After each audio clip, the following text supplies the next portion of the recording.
Committee on Foreign Affairs will come to order.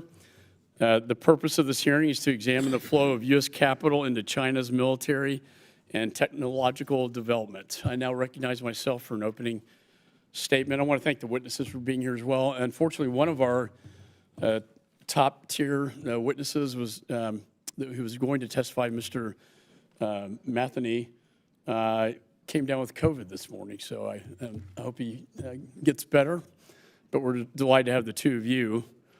The Chinese Communist Party's goals and actions are a clear and present danger to the security interests of the United States and our allies. We're in a generational competition with a determined adversary set on upending the global balance of power. Technology is at the center of this competition, and the CCP is using it as a weapon for its military and surveillance state.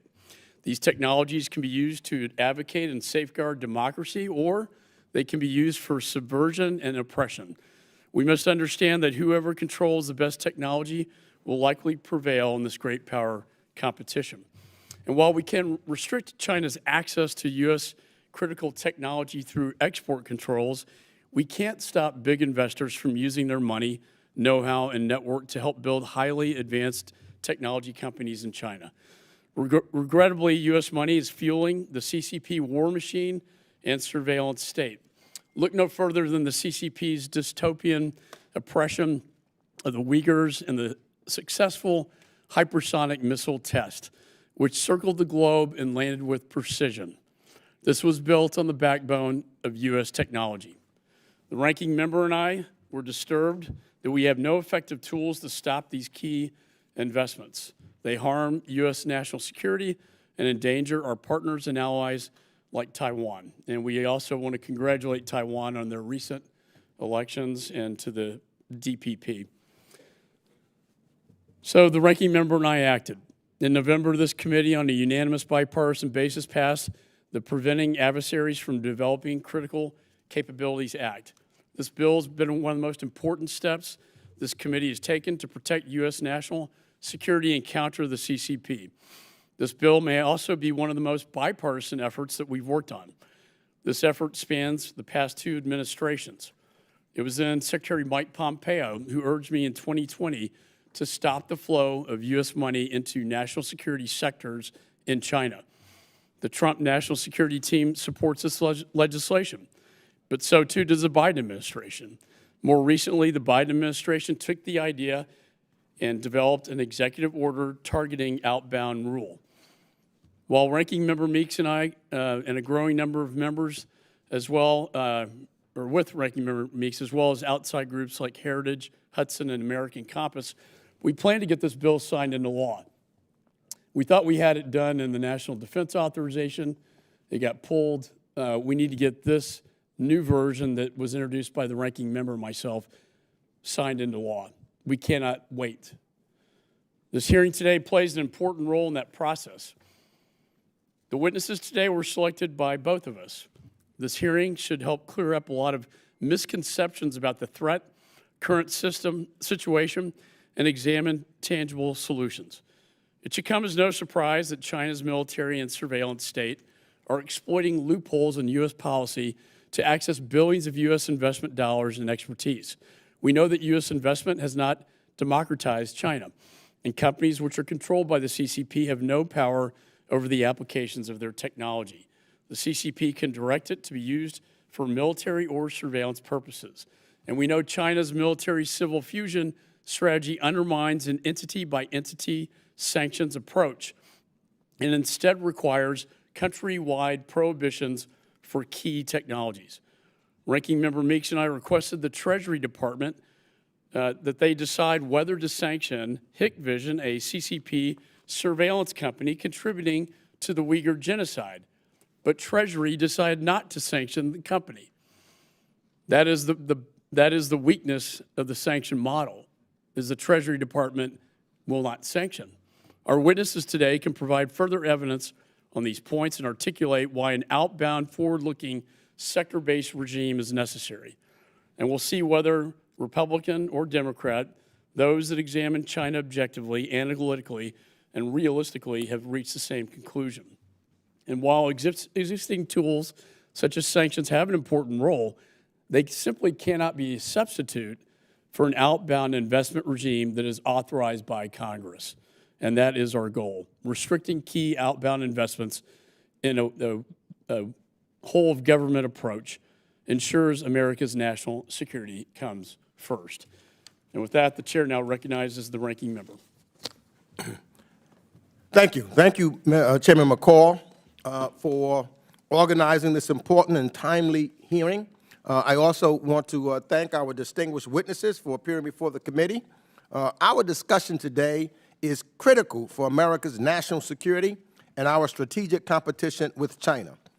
But let me also just say to the chairman, I want to thank you for working. We worked very closely together to get this bill passed in a bipartisan way. And I also want to thank our staffs who worked very closely to jointly organize this hearing, which we worked on collectively and together, which I hope advances the joint work that we have done together to pass our bipartisan bill, H.R. 6349, the Preventing Adversaries from Developing Critical Capabilities Act, out of committee. Today, what we're doing, we're demonstrating to the United States, to the country, that when it comes to issues of critical importance to American interests, Republicans and Democrats can come together to solve big problems. We know that Beijing is developing advanced technologies critical for military, intelligence, surveillance, and cyber-enabled capabilities with dangerous implications for our security. We also know that Beijing is busy synergizing its civilian and commercial sectors with its military and defense industrial sectors.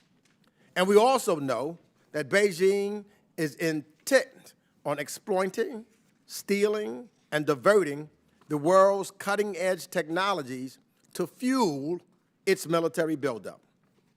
So we should not be making Beijing's job easier by having Americans fund the very PRC companies that are developing these technologies. Despite a bipartisan, bicameral desire to address this significant national security challenge for several years now, Congress has not coalesced around a solution, but we're doing so now. And that's why I want to give credit in a bipartisan way to Mr. McCall and what we're doing collectively together. And that's why I want to give credit to the Biden administration for tackling this challenge.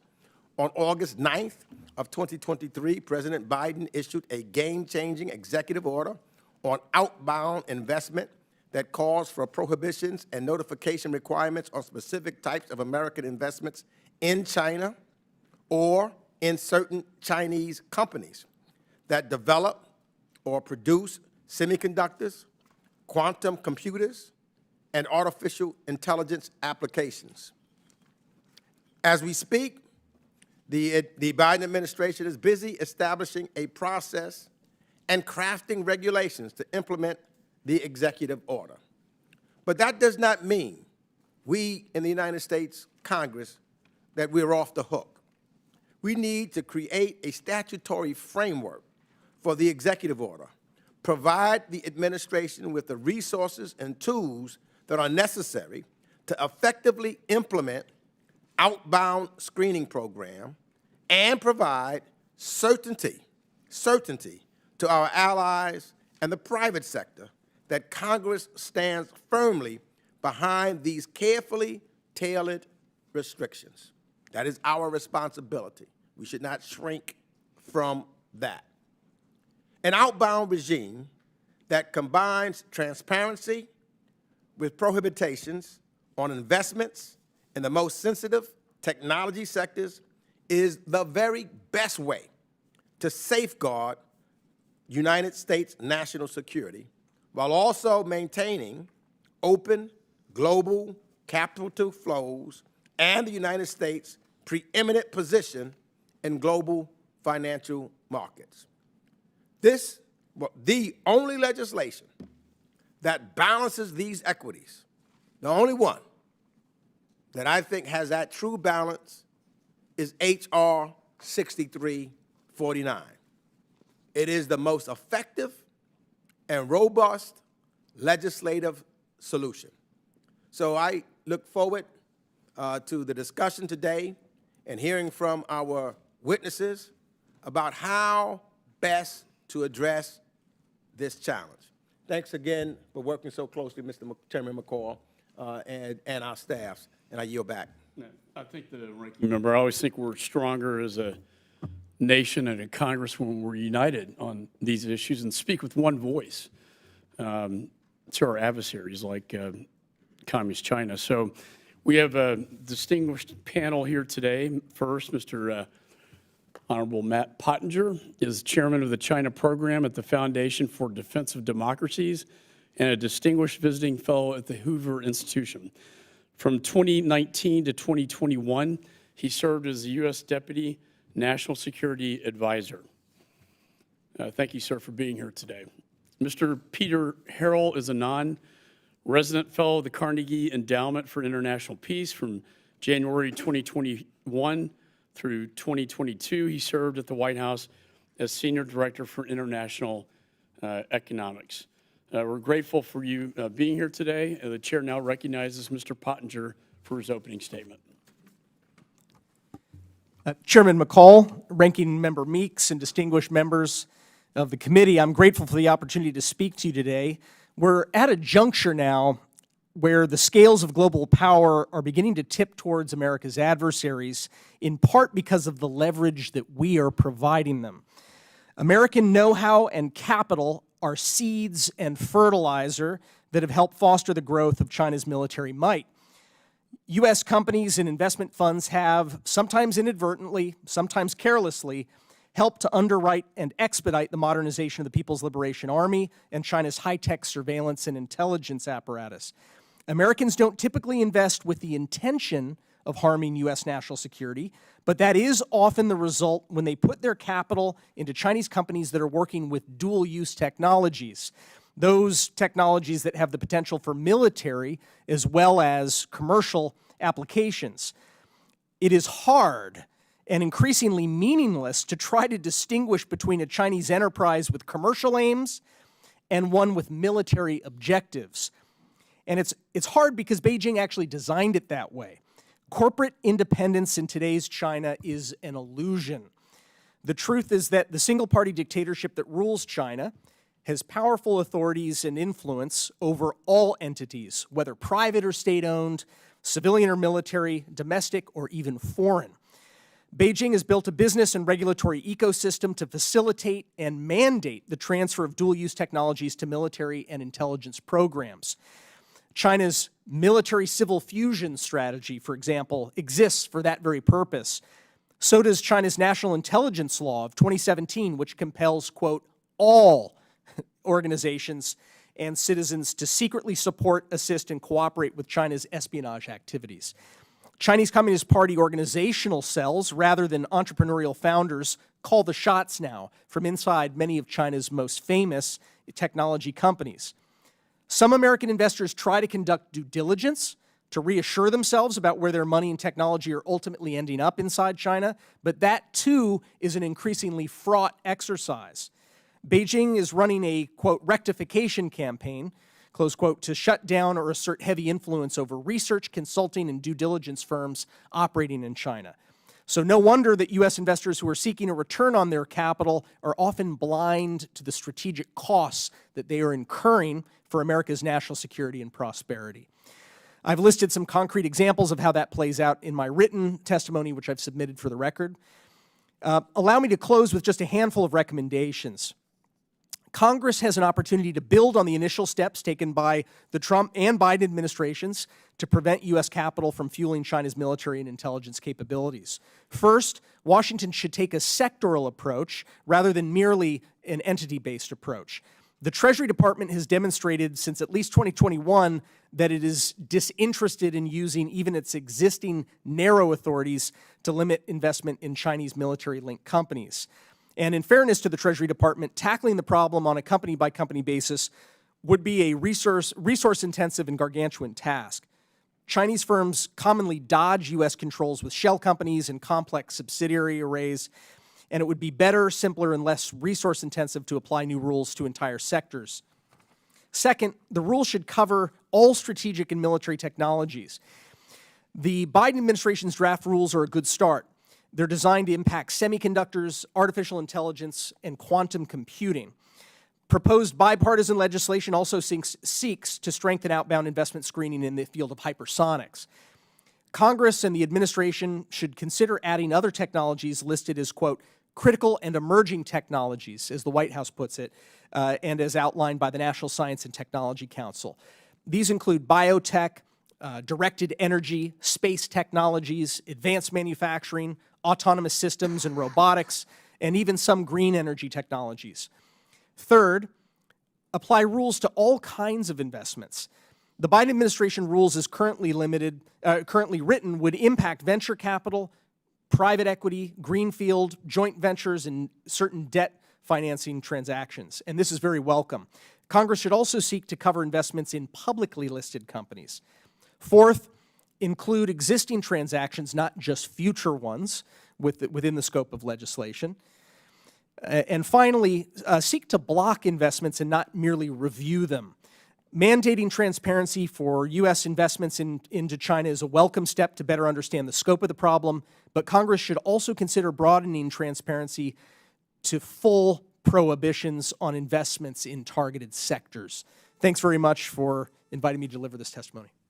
Thank you, Mr. Pottinger. Chair now recognizes Mr. Harrell for his opening statement. Chairman McCall, Ranking Member Meeks, honorable members of the committee, it's an honor for me to testify in front of the committee today on one of the most important aspects of America's strategic competition with Beijing, managing the flow of American capital to China. I've submitted a statement for the record and will confine my in-person testimony to just several points. In August of last year, with President Biden's issuance of Executive Order 14015, the administration took an important step towards regulating U.S. investment in China's AI, semiconductors, and quantum computing sectors. EO 14105 is intended to begin addressing the risk that certain U.S. investments can help China develop an edge over the U.S. and our partners in key technologies. Over the last decade, for example, we saw comparatively early-stage U.S. investment in a number of Chinese technology firms that later engaged in problematic activities. An example of this is Chinese surveillance technology firm SenseTime, which attracted U.S. investment as early as 2017. But only in 2019 did the U.S. government understand that SenseTime was engaging in China's surveillance in Xinjiang, triggering export controls on the company. Unlike an outbound investment regime that focuses on sanctions against specific Chinese companies, which would require the U.S. government to know up front every Chinese firm that's problematic, a virtually impossible task given the scale of China's economy and the civil-military fusion doctrine in China. A sectoral outbound investment regulation can limit risky investment in early-stage Chinese companies, as well as direct U.S. investments in those sectors that pose long-term risks to U.S. national security. Well, Executive Order 14105 is an important authority to address the risks posed by U.S. investments in strategic technologies in China. It is still vital for Congress to act. Legislation along the lines of H.R. 6349, the Preventing Foreign Adversaries from Developing Critical Capabilities Act, which Chairman McCall, Ranking Member Meeks, you and other members of Congress have introduced and have pushed through this committee, would put U.S. investment restrictions on a permanent statutory foundation, signal Congress's agreement that the U.S. needs a targeted regime to regulate U.S. investment in a handful of tech sectors, and strengthen and expand on the administration's initial action. As Congress acts, I urge it to do so in a way that reinforces rather than undermines the regulatory processes that are already underway, as H.R. 6349 would do, reinforcing and expanding on already existing regulatory processes. I understand the legitimate desire by some members of this committee and many members of Congress for a more expansive approach than is in H.R. 6349. I'm also cognizant that regulating U.S. investment in specific Chinese sectors is a new endeavor And it's appropriate to focus today to be on the most important and most critical technology sectors. There's going to be a learning curve, a need for agencies and companies to build expertise, and a risk of unintended consequences. Legislation that had a very different set of goals, for example, that would cover a hugely different number of sectors, would risk actually undermining progress by forcing a restart of rulemaking, overtaxing agencies, and creating confusion for the corporate sector and American allies. Congress should start with a tailored and scoped approach focused on appropriate sectors where we know there are problems, and of course Congress can later add to the program if circumstances dictate. The final point I want to make is in response to arguments that restricting U.S. investment in China somehow undermines our own free market principles and will weaken U.S. influence over China's corporate sector. The U.S. tried going back to the 1990s to use economic engagement with China to make China more like the U.S. and to pull Chinese companies and Chinese society towards our direction. What we have found is that under President Xi Jinping, that strategy simply doesn't work. The Chinese state, not American investors, ultimately tells Chinese companies in strategic sectors what to do. With respect to China, a geopolitical and economic competitor, we need to accept that we will have to more actively manage the economic relationship to make sure that it serves American national security interests and not simply the economic interests of American companies. That does not mean cutting off all or even most economic ties, but it does mean that where we see a pattern and practice of U.S. investment helping China grow critical technologies, the U.S. government has a legitimate regulatory interest. Thank you, members of the committee, for your focus on this issue, and I look forward to your questions. Thank you, Mr. Harrell. Let me just say first, been studying this issue quite some time. Mr. Pottinger, you were the architect of the Trump administration's China policy. I was in full agreement. In fact, your team was the one that came to me and Secretary Pompeo and National Security Advisor O'Brien regarding the CHIPS Act that we were able to pass to get off the supply chain that threatens our national security issue. But when I looked at the way Treasury works with sanctions versus on the entity approach, as you mentioned, versus the sector-based approach, it seemed to make more and more sense to me. And I had a discussion with the Undersecretary Estevez of the Bureau of Industry and Security, and he said, instead of just providing a sanction on a company and then China will turn around and call it something else the next day or take it off the books, the sanction has no effect. And they're very smart about this. So we started talking about this sector-based approach, and the key sectors are the semiconductors, AI, quantum, hypersonics, high-performance computing. And to your point, Mr. Harrell, it's not a wide, we know these are the sectors that go right into the PLA's military war machine or civil military fusion. So if we have a prohibition based on the sector, to me, that seems to be more effective than this entity-based approach that they can change overnight. I want to get your thoughts on that. Mr. Chairman, I agree with Peter's opening remark on that very point, when I think your point was that it's much simpler. It's less confusing for American businesses. It's less resource intensive. That's not to say that I don't think that the Treasury Department should have authorities to target specific entities, but a sector-by-sector approach is just much more clear-cut. It allows for the compliance teams at various American financial institutions and investment funds to simply adjust and not to get caught in this very complex web of subsidiaries and shell companies. The Treasury Department has had the authority to target Chinese military-affiliated companies going all the way back to late 2020.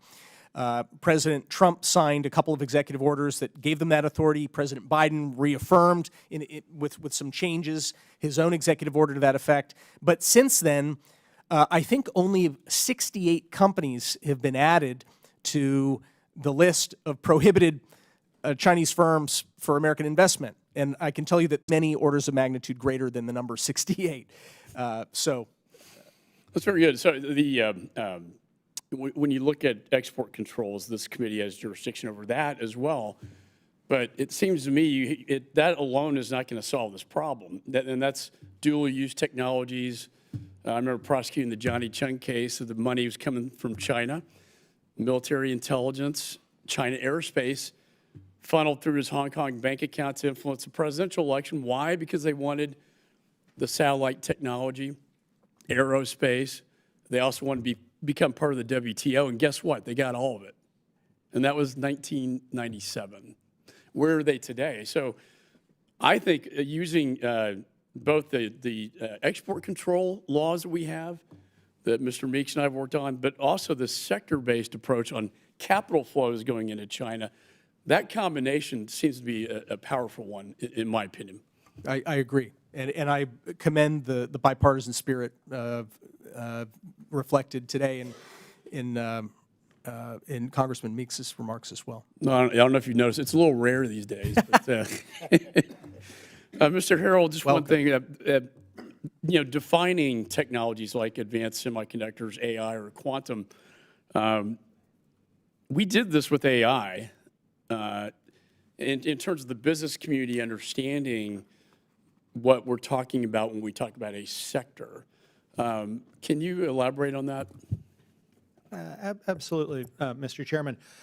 Obviously, in implementing legislation like this or the Biden administration's executive order, you're going to need a rulemaking process that is going to lay out in some detail exactly what parts of the semiconductor ecosystem we're talking about here, the most advanced end, what parts of the AI ecosystem we're talking about here, not just kind of customer service chatbots, but the high-end models that we are actually concerned about. But the thing is that we have that experience in export controls, where we've had to define a lot of different kinds of semiconductor technology.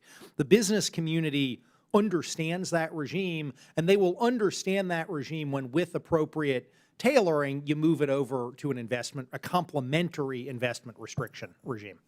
Thank you. Chair recognizes Mr. Meeks. Thank you, Mr. Chairman. I thank both of you for your statements. I think that they were excellent and shows the bipartisan nature of both administrations on this particular issue, which I think is extremely important. In recent years, consecutive administrations and Congresses have strengthened the United States Foreign Investment Review and Export Control authorities to bolster national security protections. But, Mr. Pottinger, I'll start with you. Because I hear some things come back and forth to me about our existing CFIUS process, sanctions and export controls. Can you tell us what are some of the critical problems that an out-buy regime should tackle that cannot be addressed through CFIUS sanctions or export control regimes? Thank you, Congressman. It's interesting that the money that is represented by, big name private equity and venture capital firms in the United States represents more than just the dollar signs. It represents know-how. It represents networks to talent. And board members and technologies that reside in the portfolios of these venture capital firms that then work at the service of other companies in their investment portfolios, including companies in China. So if we look at something like export controls are kind of a lagging indicator. It takes a long time for us to even recognize new technologies that are being developed in China, for example, using U.S. capital and some U.S. know-how.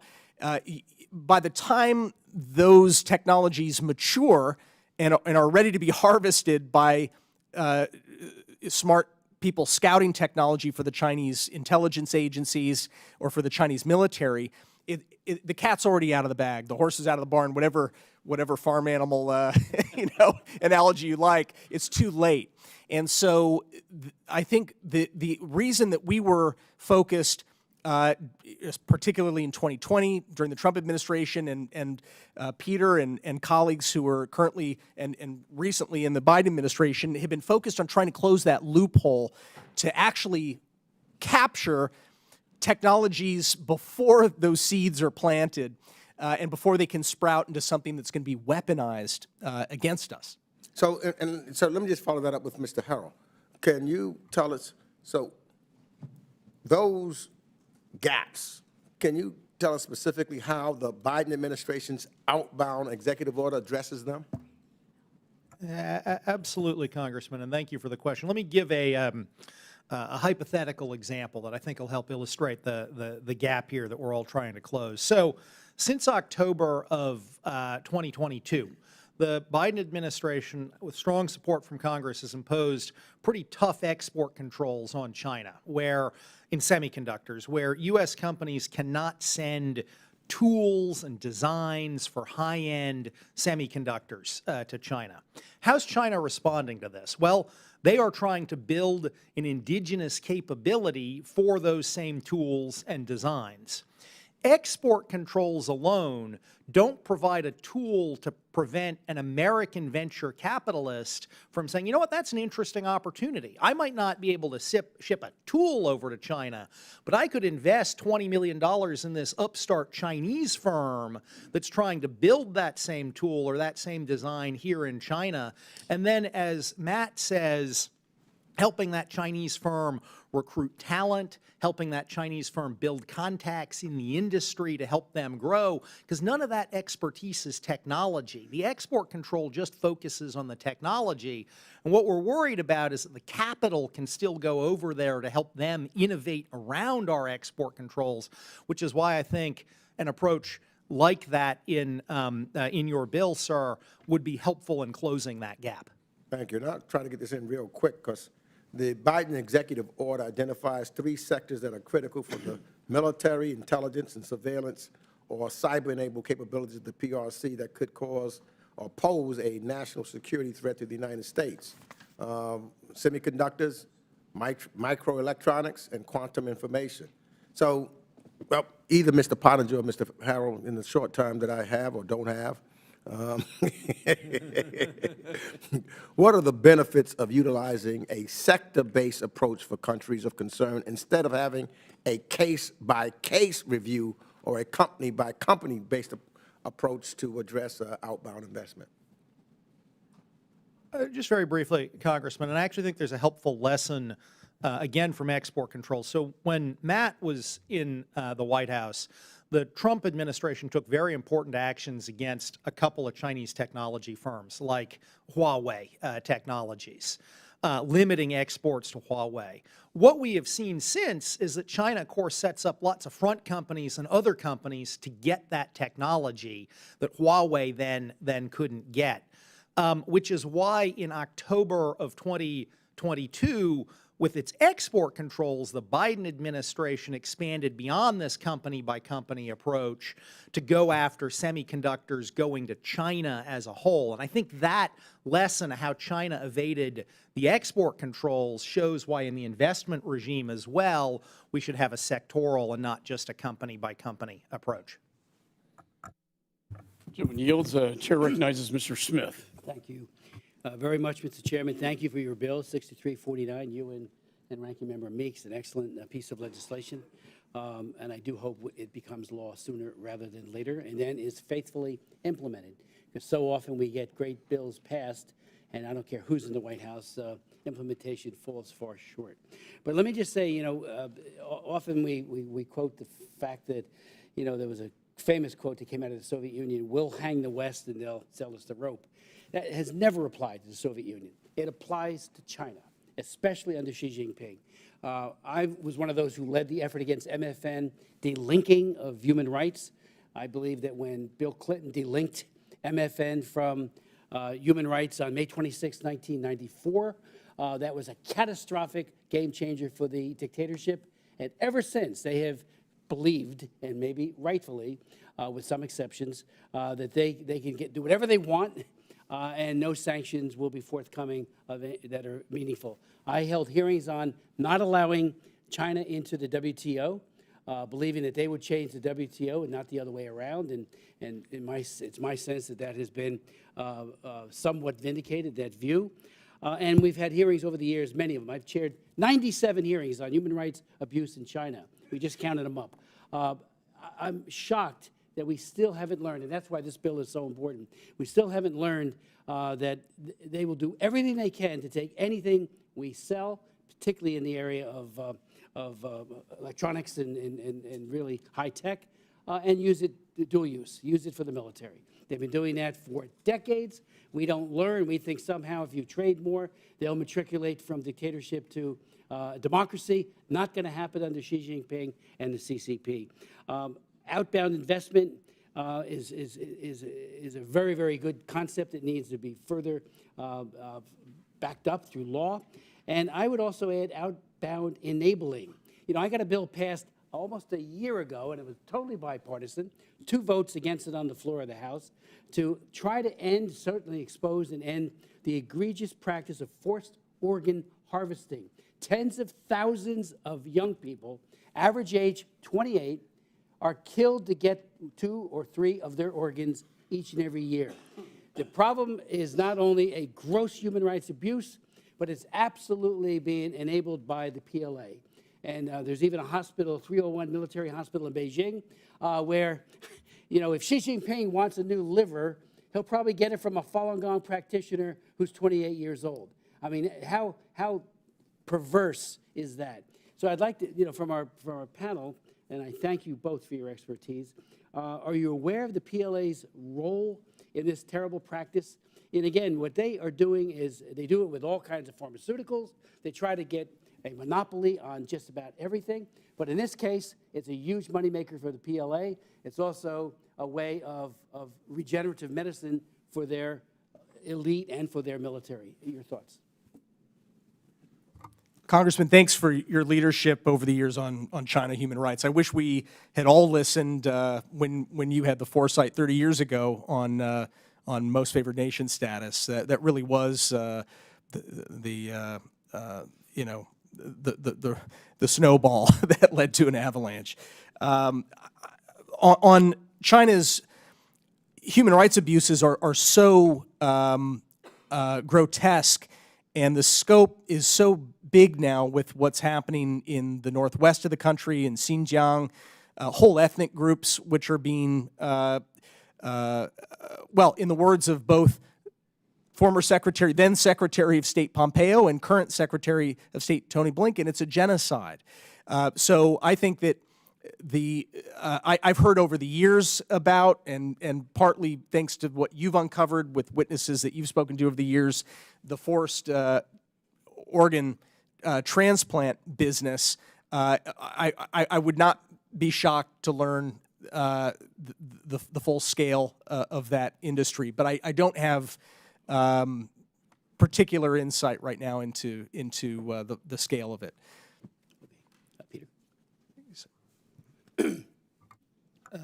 Yeah, I just want to echo Matt in thanking you, Congressman, for your leadership on the human rights issue over many, many years, a really important set of issues with respect to China. Unfortunately, like Matt, I don't have specific insight on what the PLA is doing on organ harvesting. I appreciate that. Well, our bill, it's been languishing in the Senate for months, would, in addition to sanctioning those who are with knowledge procuring these organs, it would do a serious work within the U.S. Department of State to investigate and to expose.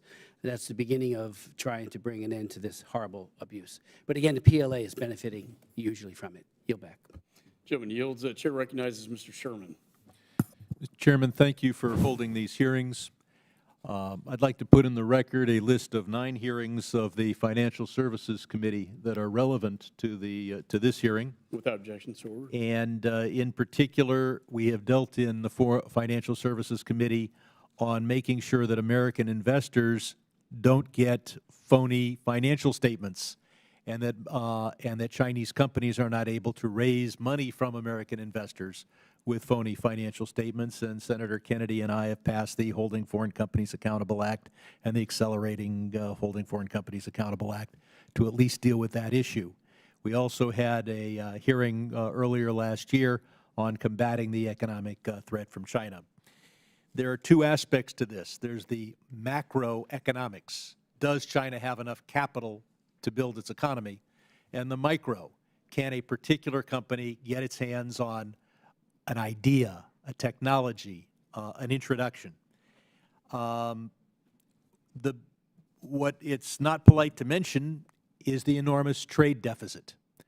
We're running a trade deficit of $1/3 trillion with China. So every 10 years, they have $3 trillion of capital, decade after decade, that they can deploy pretty much wherever they want. Why this trade deficit? Well, both our countries are mercantilist to some degree. We want to export more, import less. We want more investment in the United States, less investment elsewhere.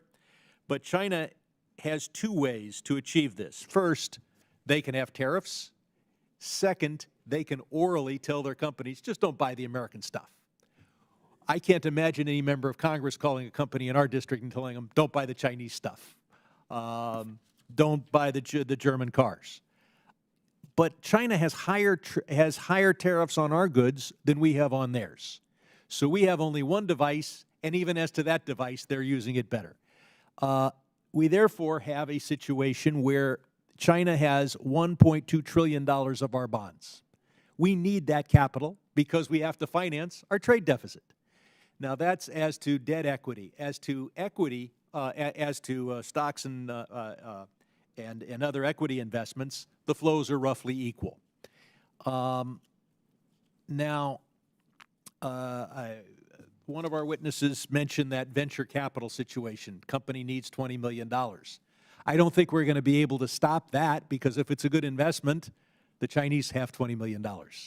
They have, as they say, $1/3 trillion every year just from their trade surplus. But we can deal with the technology. We saw an example a decade and a half ago where American satellites were being put into space on Chinese rockets. What happened? Our satellite companies and their insurers found it in their interest to make sure the rockets didn't blow up. So they provided good technical advice to China, and now China has better rockets. When we have a situation where Americans have it in their interest to transfer technology to China, it will be transferred.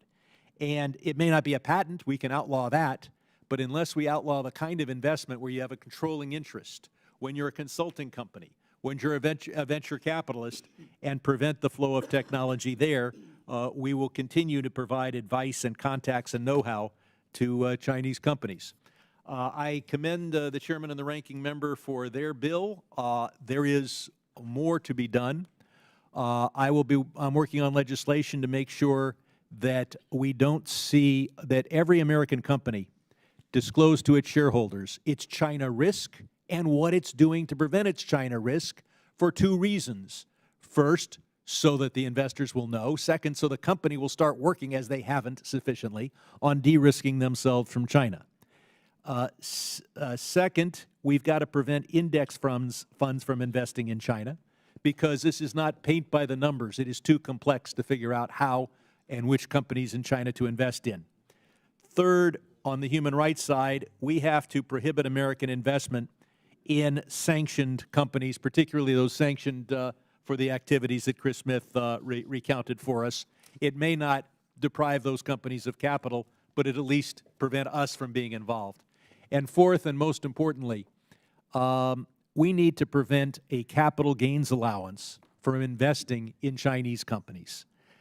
This costs our Treasury many tens of billions of dollars, and I'll ask our witnesses, does it make any sense for us to be providing an investor with a low tax rate on profits they make by investing in Chinese companies? Do either of you think that's a good idea?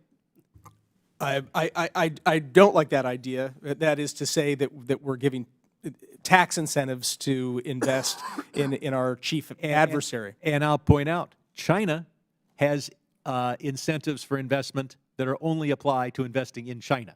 So it's both unfair and stupid for us to be providing a capital gains allowance, and I look forward to working with members on this committee to make sure that the capital gains allowance, which is designed to get people to invest in building an economy, is not an incentive to build a Chinese economy. And I yield back. Excellent point. Chair recognizes Mr. Wilson.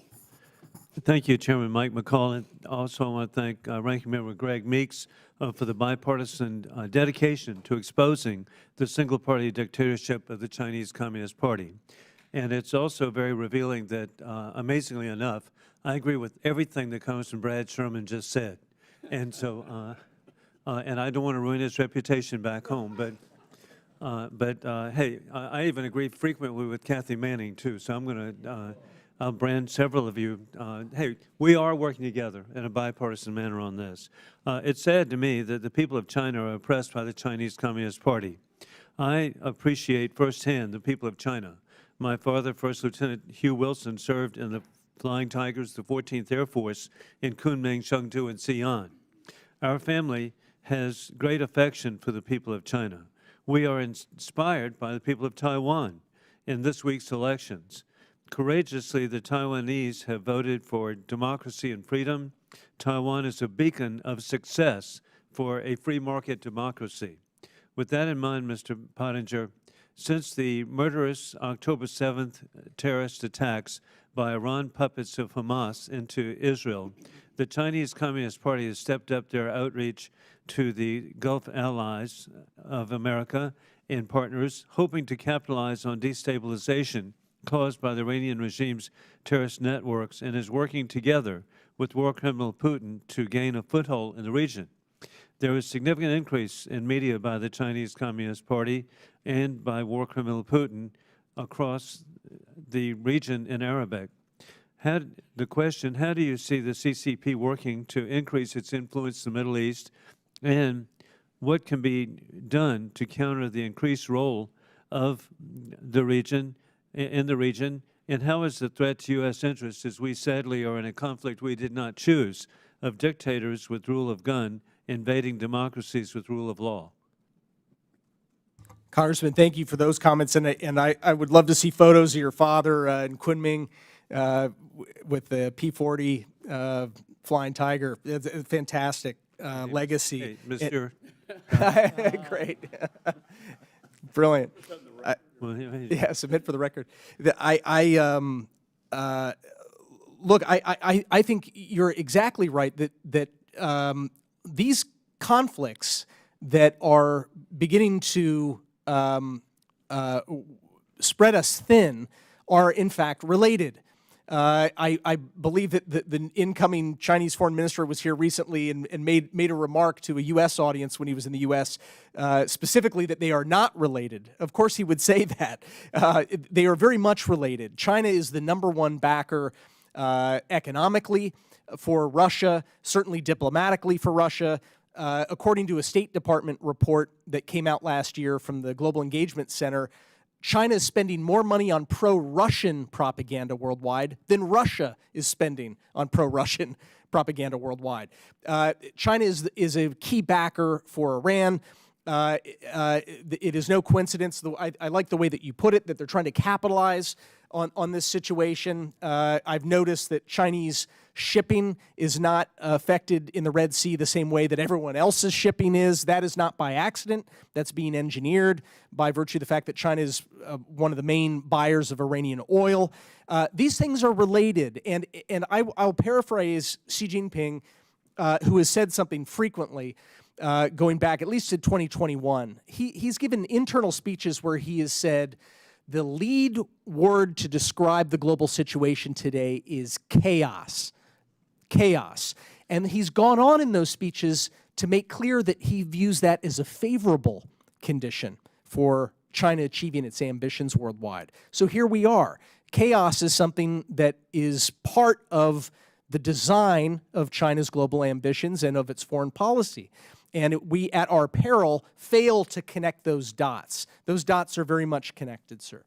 Indeed they are, and I really appreciate one of the great achievements of President Donald Trump were the Abraham Accords to provide for stability and success for our Middle Eastern allies. And then, sadly, I really believe one of the reasons that Iran, through their puppets of Hamas, attacked murderously and conducted the mass murder in Israel was to disrupt the ability of Saudi Arabia to join in, and which would have been so beneficial to Saudi Arabia and to the Middle East region. And so with that, hey, thank both of you for being here, but I really want to thank, again, the chairman and ranking member.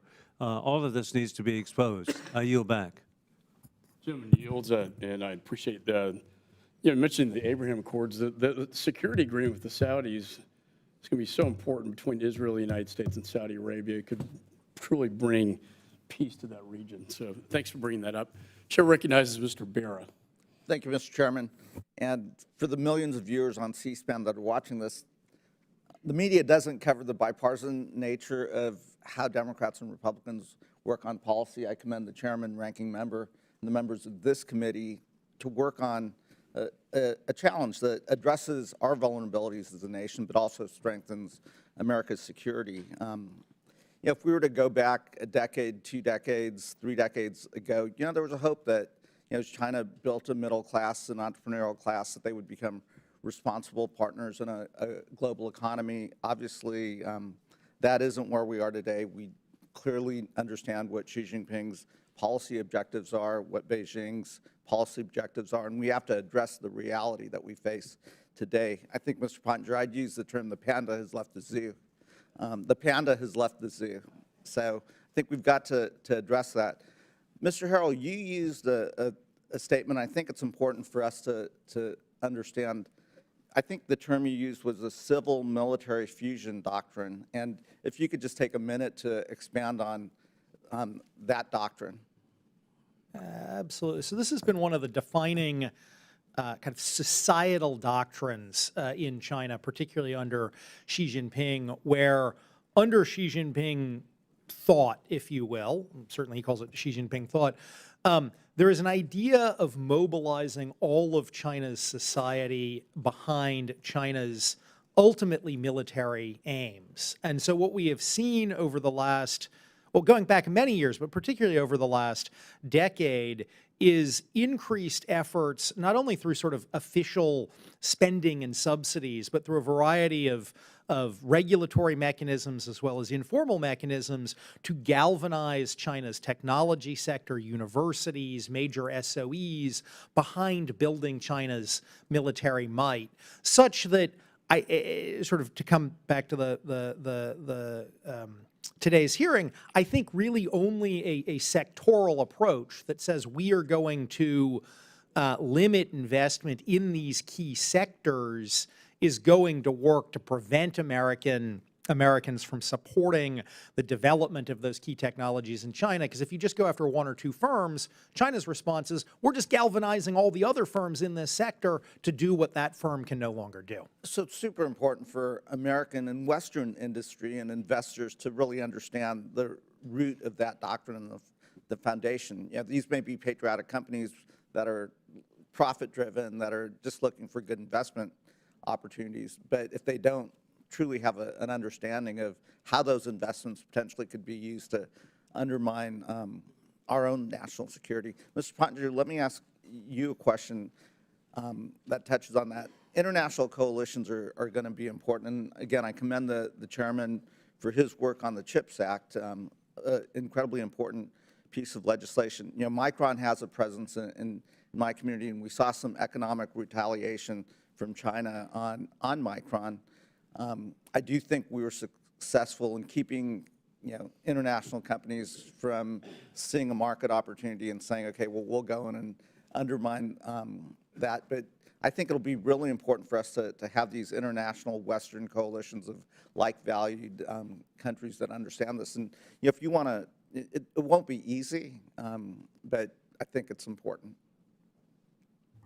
Congressman, I agree with you, and I found that over the years, when the U.S. leads, our allies tend to eventually follow, sometimes very quickly.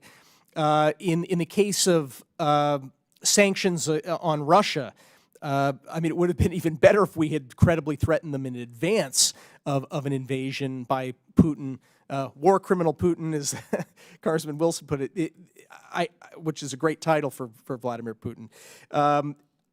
It would have been better to have had that in advance, but once that invasion began, the G7 and other allies began to coalesce very quickly.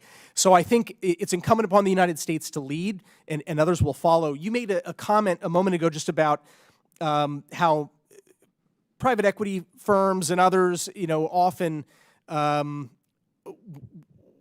need to be told, or actually in some cases want to be given those guardrails. I've had conversations with investment funds that have said, look, we have a compliance shop. If Congress will tell us where those guardrails are, we will abide. And in some cases, they want those guardrails to come in more tightly because that means that they're not missing out on opportunities that less scrupulous competitors could take advantage of. And then over time, it's not just American competitors, but others in Europe and Japan and elsewhere that will follow with similar types of rules and regulations. Great. Again, I commend the chairman and the ranking member for their work and leadership on this topic.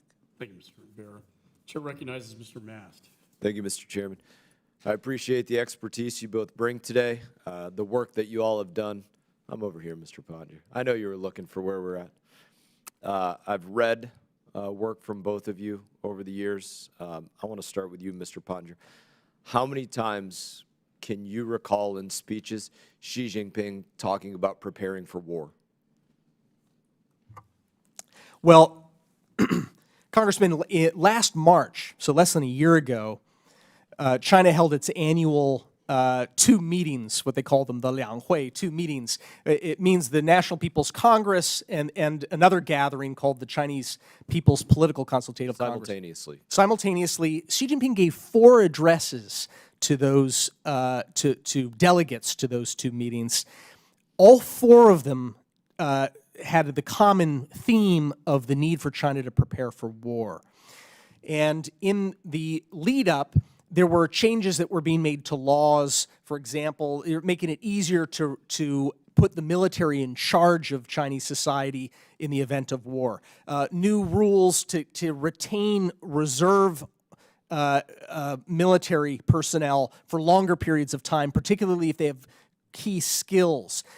New military mobilization offices that have popped up in most of the provinces around China, building air raid shelters right across from Taiwan, as well as starting to create authorities for building military hospitals that can do combat care. I don't take comfort in any of those signals, any one of them, much less the constellation that is painted by all of them combined. So I think that war is on Xi Jinping's mind. He's told us as much. Anybody preparing for war, obviously they're looking at a number of different facets of where they could weaken their enemy. And whether that is through their military might, whether that's economically, whether that's in any place domestically, there could be a host of places that they try. What worries you most out of any of those areas that you see them working to weaken the United States of America as they prepare for war? Well, I think that all of the things that add up to deterrence are built on one factor in particular, and that is hard military might, the credible availability of decisive military force. I worry that if we do not keep pace with the crises that Beijing in some cases is adding fuel to, we will not have sufficient capacity, munitions, whether it's torpedoes or anti-ship missiles, or the ability to build more of those things relatively quickly. It's not like the days of World War II with Rosie the Riveter, where you can build bombs on what the day before was, an auto factory quickly. These are very sophisticated munitions that, take sometimes years for those supply chains to add up. So my biggest concern is that we don't meet this moment that Xi Jinping is talking about as a moment where he can take advantage of what he calls an opportunity of 100 years. We quite often in this body talk about the Belt and Road Initiative, and largely focus on these, developing countries where they can, put a road in, extract something that they need for their supply chain to that effect. I don't think we look enough internally about where does the U.S. investor, the U.S. investment into China, how is that making us subservient to that Belt and Road Initiative as Americans, and where does that advance their preparation, or where could it pull their preparation back were that U.S. investment to decrease? Well, the Belt and Road Initiative is really a vehicle for corruption. It's a means to expand China's influence around the world through co-opting elites and governing elites in foreign countries. There's a reason why most of the Belt and Road agreements that China signs with foreign governments are not available to the light of day. They are secret. Some of them have been leaked over the years, and they have these common patterns to them. They involve countries pledging sovereign assets. I mean, the things that belong to the people of those countries, whether it's a port or it is telecommunications and rail infrastructure. And so China is weakening the ability, really, of those countries' people to maintain something like a democratic. In some cases, they are democracies, and that democracy is at risk, or they aspire to be democracies and are undermined by the enormous debt and corruption that these agreements saddle on them. So that hurts our interests when corruption and co-optation of elites is the mode for advancing power in the world. That is terrible for our values and our influence. Thank you, Mr. Chairman. Chair recognizes Ms. Manning. Thank you, Chairman McCall and Ranking Member Meeks, for holding this hearing, and I do appreciate the bipartisan nature of the hearing on this critically important issue, and thank you to our witnesses for being here today. I want to get into some of the details that are involved in this issue. So, Mr. Harrell, in your view, which Chinese state activities or industrial policies, including the forced or coerced transfer of technology, IP theft, data localization, or others, which pose the greatest risks to our national security, and how can greater scrutiny of our outbound investments help combat these practices? I think there are many things, obviously, Chinese do that pose a threat to U.S. national security, but I want to focus on two in response to your question. I think fundamentally, we need to keep an edge in a number of critical high technology areas that are going to be hugely important to both military and economic and societal goals over the next decade. And here I'm thinking semiconductors, AI, quantum, certain parts of the green technology revolution that are coming, where we need to both be innovating more here at home, and then we need to make sure that our technology and our expertise is not helping them catch up and indeed overcome. And that's why I really think that on those kind of key technologies, making sure we have both an export control regime so we don't give those technologies, semiconductors, green technologies, AI, couple of other sort of high-end military dual-use technologies, both we're not giving them the technologies, and also our capital and kind of business know-how expertise isn't helping them catch up and ultimately overcoming us. Separately a little bit from the focus of today's hearing, but I do think is important, is making sure we are not dependent on China for key supply chain inputs, things like critical minerals, things where if we got to that situation where there is a conflict, they would have leverage over us. A little separate from today's hearing, but I know the committee has done important work on those supply chain vulnerabilities and would urge the committee to continue that work as well as the focus on technology and investment we're talking about Great, today. thank you. And I want to focus in a little bit on the AI issue. While the Biden executive order on outbound investment pertains to AI, not all applications and investments in AI technology are equally risky to our national security. You mentioned in your testimony the need for greater scrutiny into high-level AI research lab owned and run by a U.S. company in China. How should our outbound investment regime treat different types of research or applications within a sector like AI? So when I was in the administration working on the Biden administration's executive order, which came out after I left, this definitional issue was one of the most complicated ones because the goal, at least from the administration's perspective, is not to sort of prevent a Chinese hotel from having a chatbot, for basic customer service.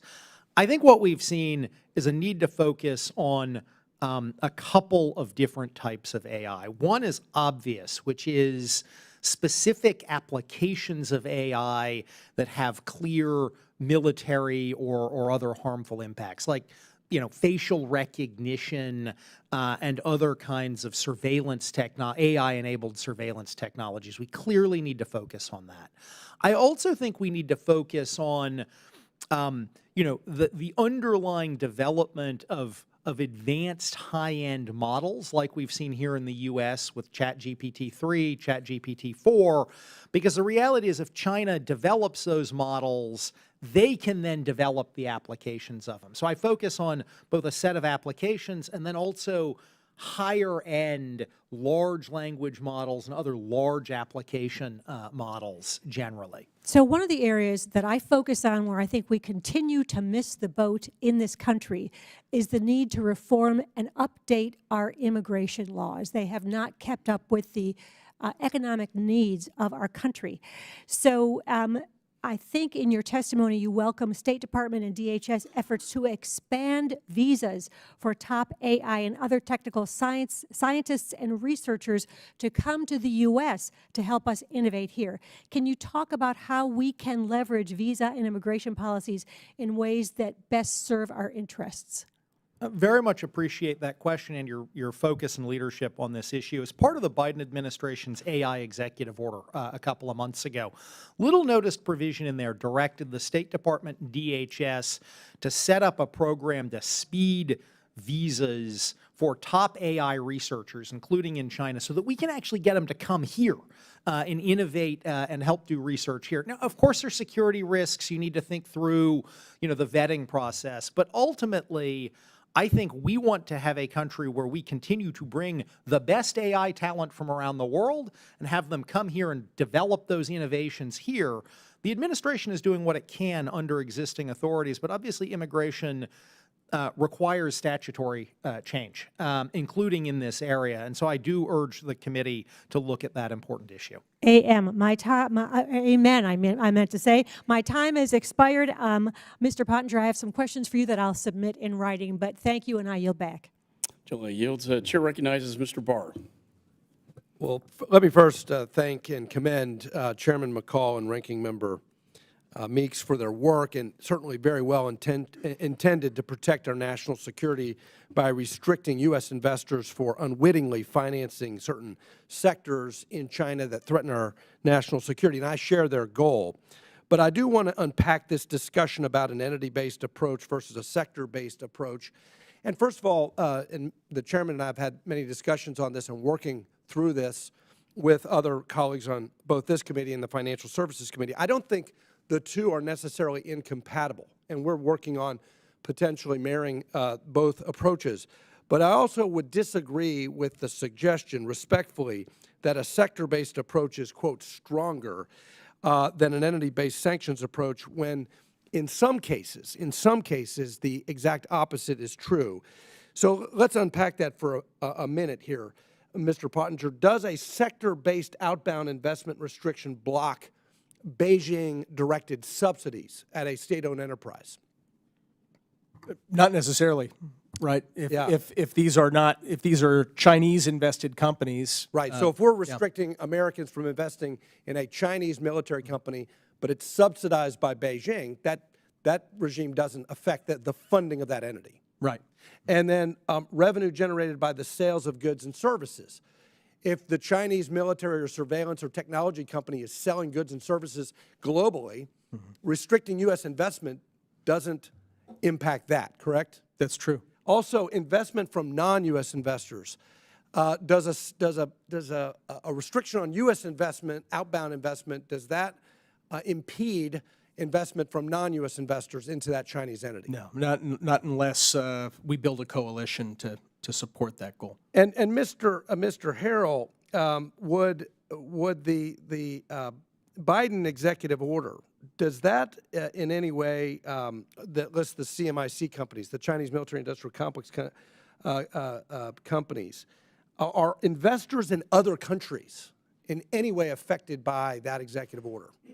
They're not directly affected by it, though they can't use a U.S. bank to facilitate that investment, so it probably makes it a little harder for them. So here's the point I'm trying to make.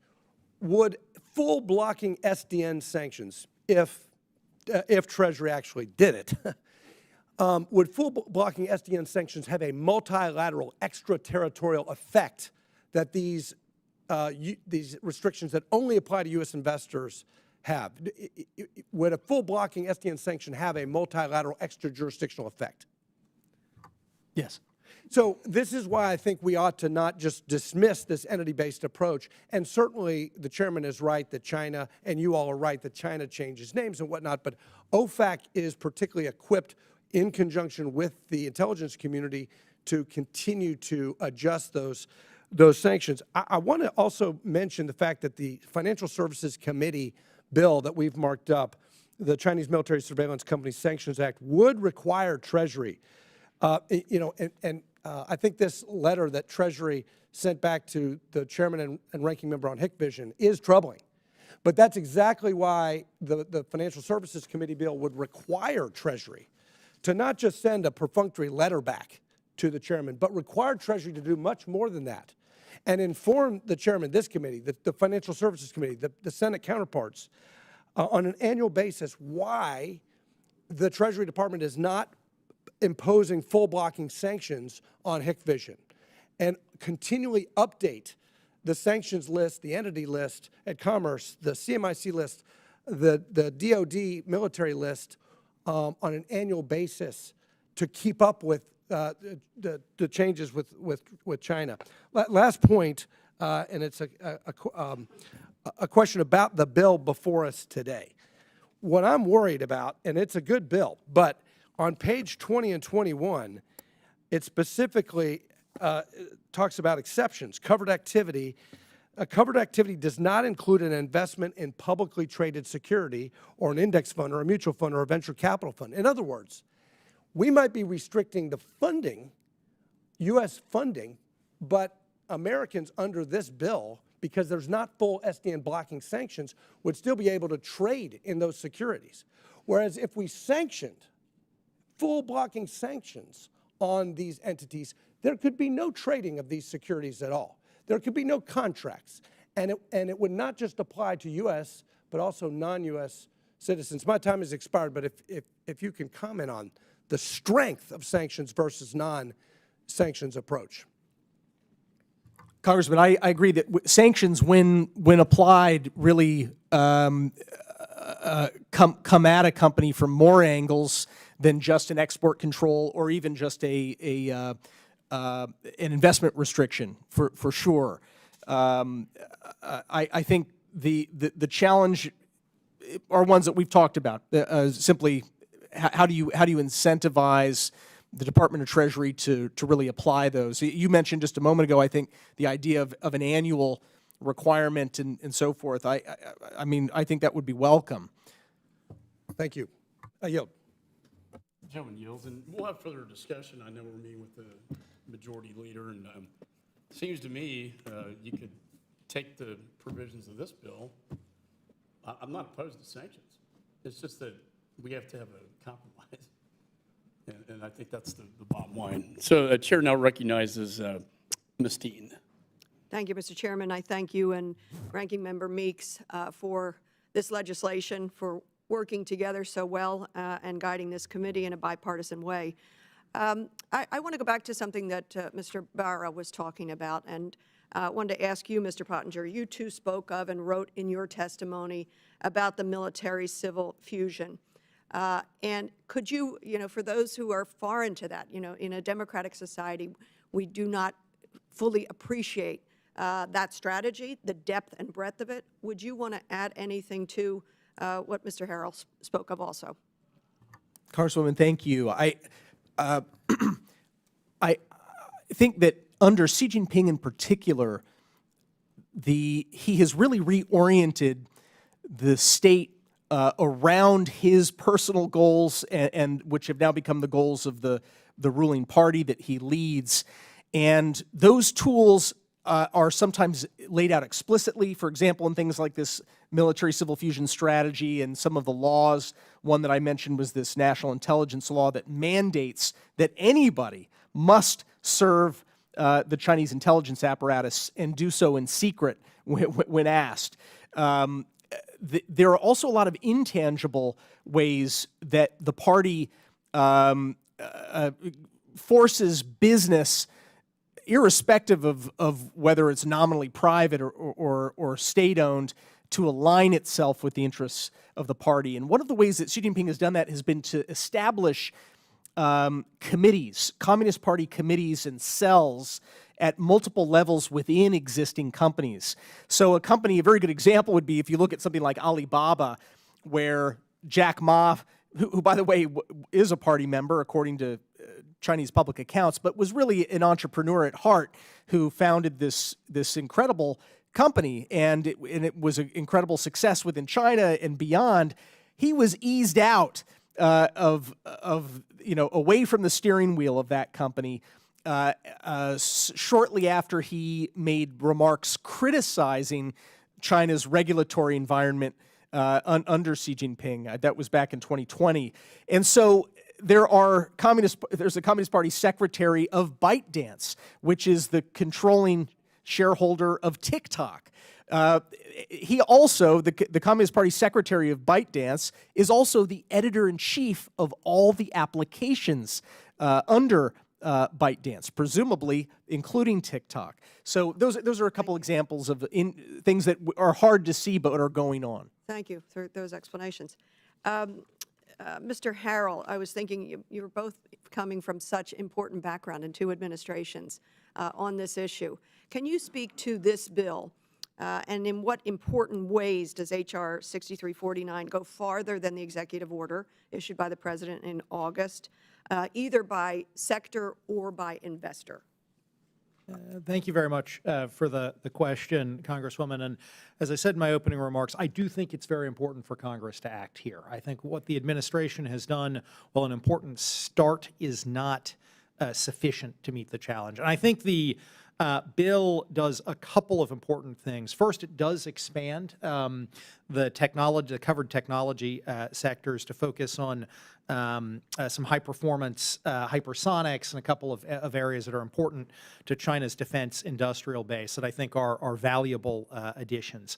It also adds a permanent statutory footing to the Biden administration approach, which I think is important both for signaling purposes, that there is bipartisan support on this issue. We as a country are united on this. I also just think over time, administrations come and go, and I think having a permanent feature in American law, just as we do under CFIUS, which also got started in the 1980s by executive branch action, but which Congress later came in and codified and expanded on. Really important to have that statutory basis here.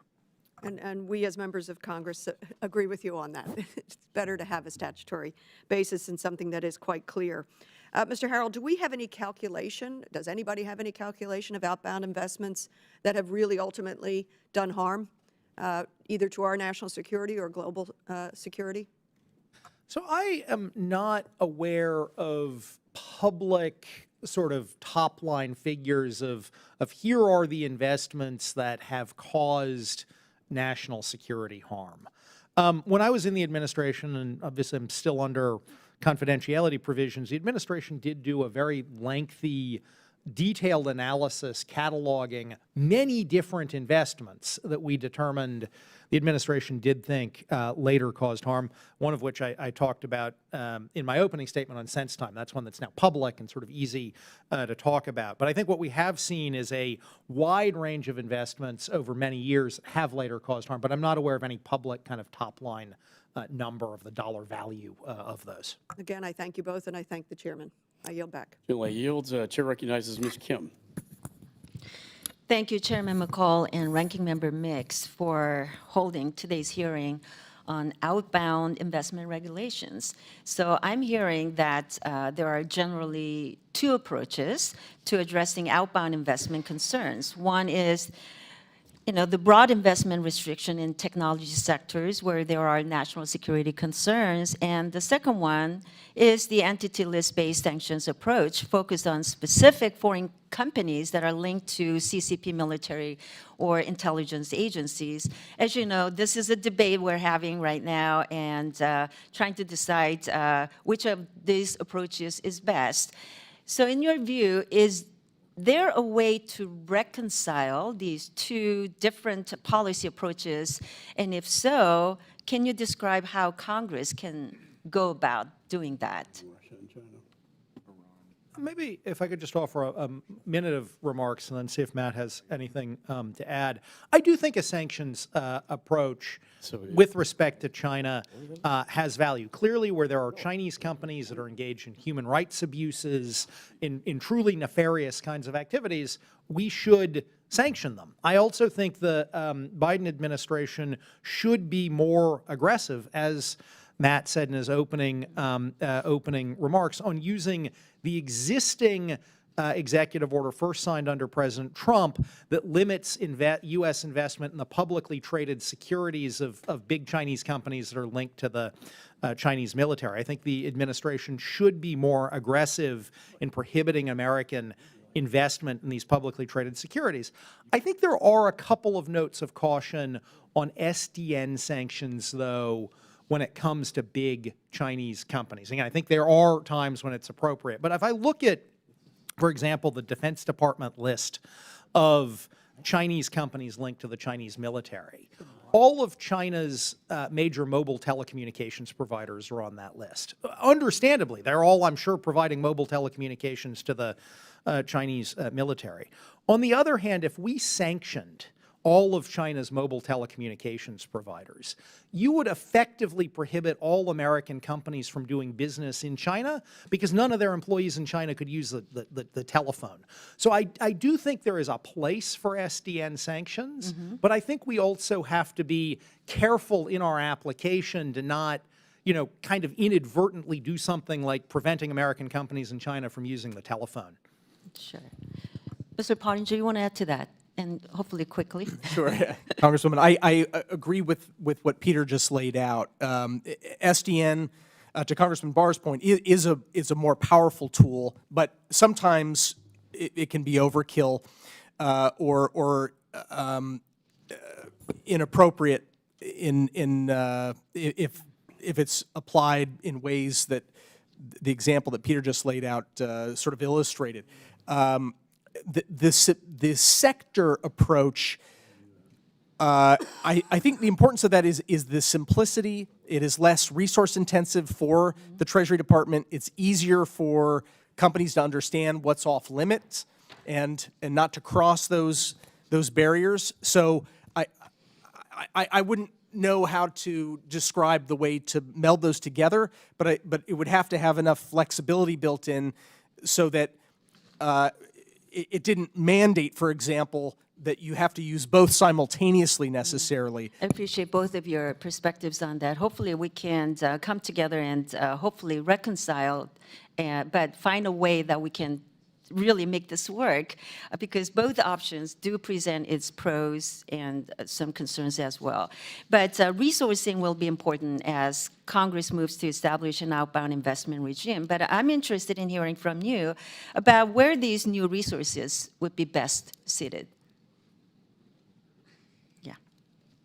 I do think to manage effectively an outbound investment regime, it is important for the executive branch to have adequate resourcing. These are complicated issues.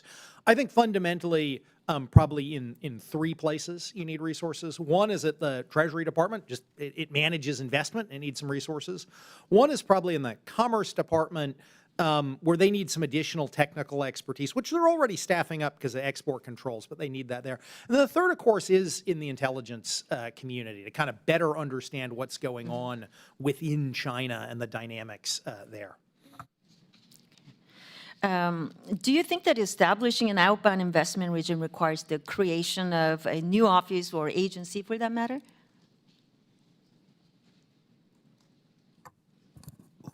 I think that that I've asked myself that at times when I was in office, and thought it might be easier if it was put into some other entity. But I think it really ultimately boils down to leadership, that Congress has the ability to hold accountable leaders of the departments and agencies that currently have those authorities. I think that's the fastest way to exert the authorities and intention that you are legislating. Okay. I think my time's up. Thank you. I yield back. I just want to make a point that the two witnesses have made. The executive order just applies to China. This bill, it's not only China, but it's Iran, Russia, and North Korea, as well as China. And I think as we see the current unholy alliance forming between these four countries against the West and the United States and our interest in our NATO allies, I think that's a very important point. The chair recognizes Mr. Schneider. Thank you, Mr. Chairman, and I want to associate myself with your remarks. As you said, it is more than just China, and it is immediate, midterm, and long-term, and that's one of the things I want to touch on. I also would like to associate myself with the comments earlier of my colleague, Mrs. Manning, on immigration. But in particular, I want to, as everyone has said, thank the witnesses here today, but also the chair and the ranking member for bringing this legislation forward. I join with colleagues on both sides in commending the Biden administration executive order on outbound investment, and I want to thank the committee for having this hearing today on this legislation. I'm proud to join in co-sponsoring it.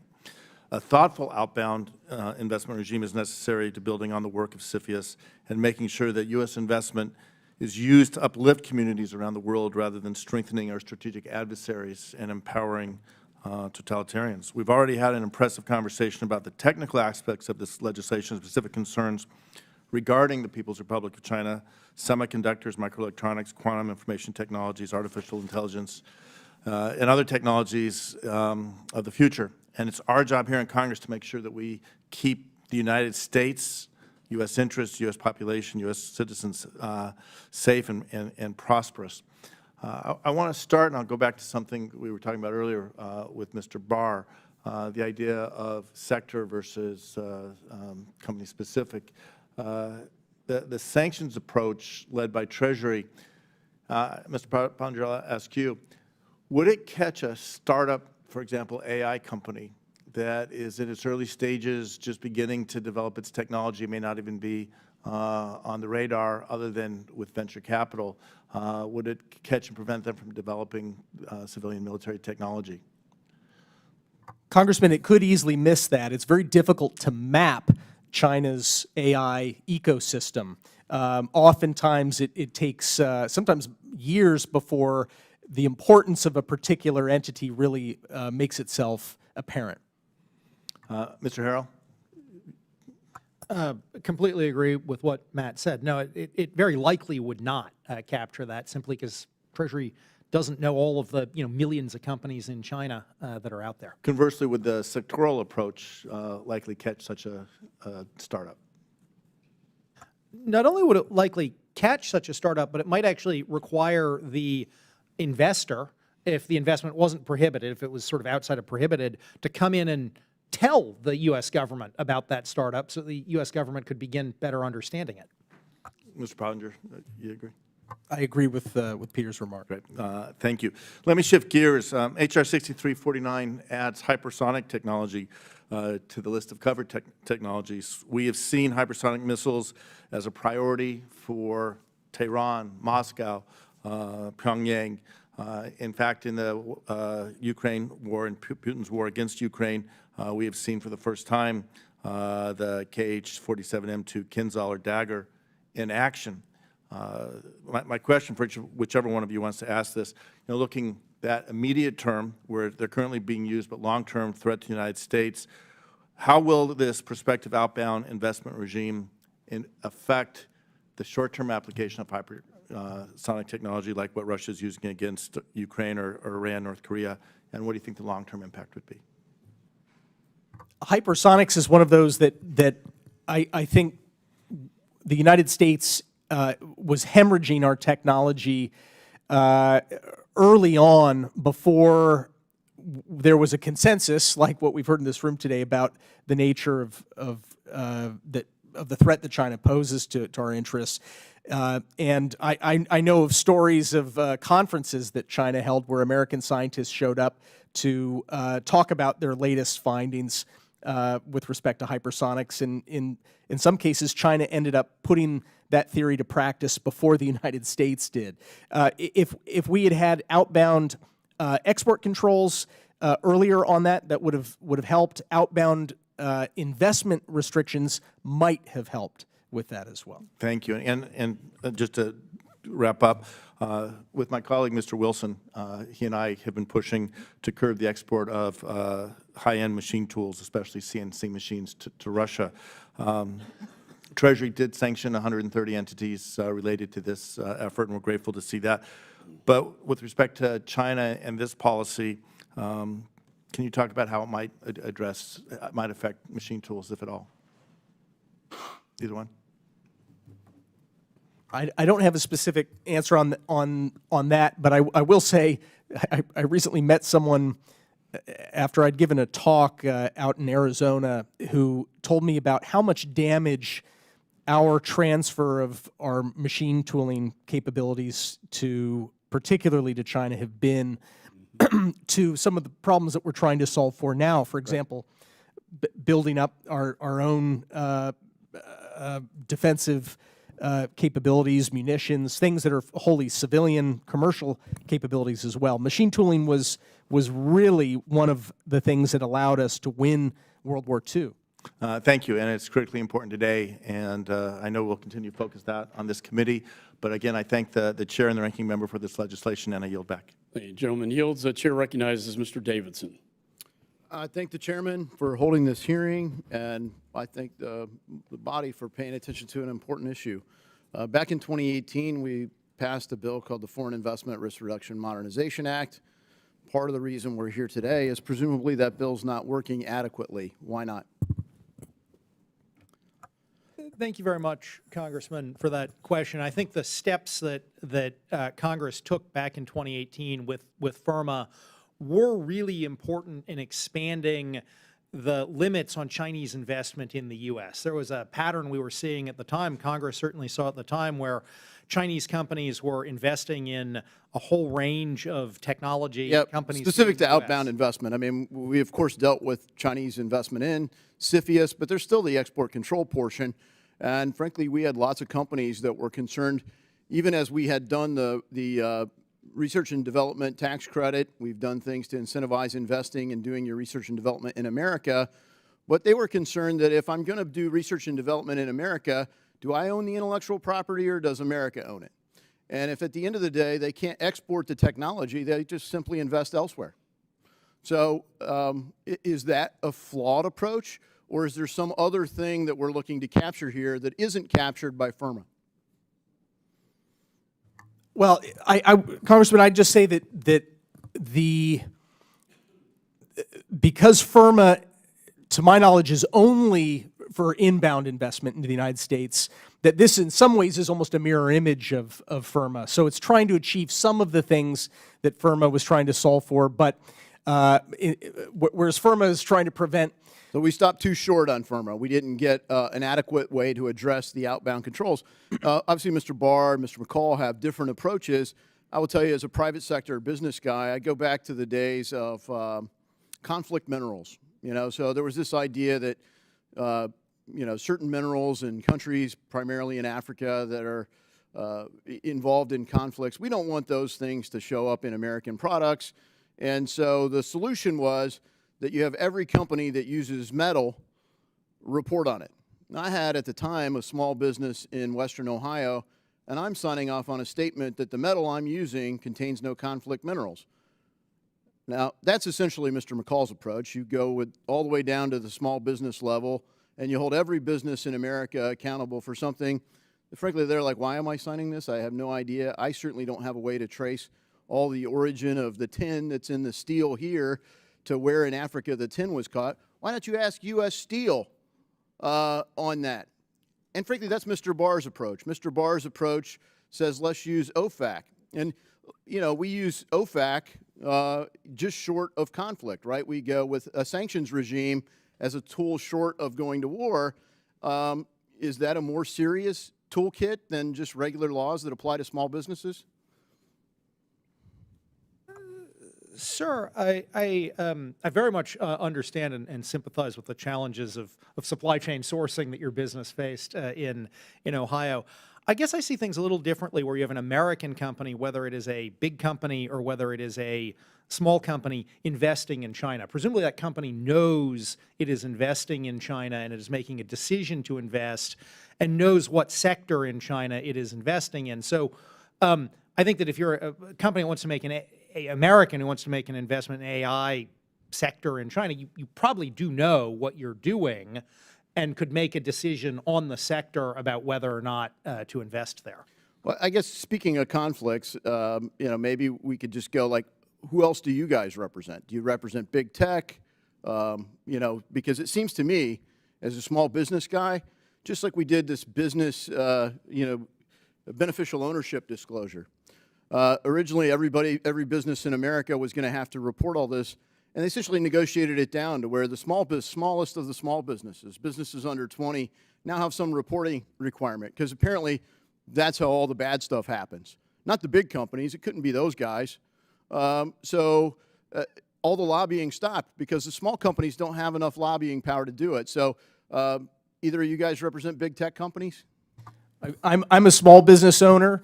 I'm not representing any company's interest here today. I have no financial interest in the outcome of any of the bills that you're talking about. I'm representing myself. I'm representing the think tank that I work for as well, Foundation for Defense of Democracy, sir. All right. I just want to say the same. I'm here representing myself. I have no financial interest in the outcome of this or in the sanctions This is the approach. challenge. The biggest of the big companies get lobbied and represented, and you pass this off, and Congress will hold up the shiny object and say, we did something. It doesn't solve the problem. The sanctions regime works pretty well. I'm highly biased. And frankly, it's the committee of jurisdiction. I'm on both. I think that's the right way to solve the problem. I yield back. Gentleman yields. I just want to say first that the witnesses filled out a truth and testimony form regarding any motivation to impugn your character before this committee is not well served, in my judgment. And perhaps for Mr. Davidson, since you missed your testimony, Mr. Pottinger, why don't you describe the difference between a sector-based approach and an entity-based approach? Congressman, if you're looking at an entity-based approach, that requires the U.S. government, probably Department of Treasury, to look at each specific company that it wants to prohibit Americans from investing in. So they actually have that authority from the executive orders that emerged from the late Trump administration and the early Biden administration.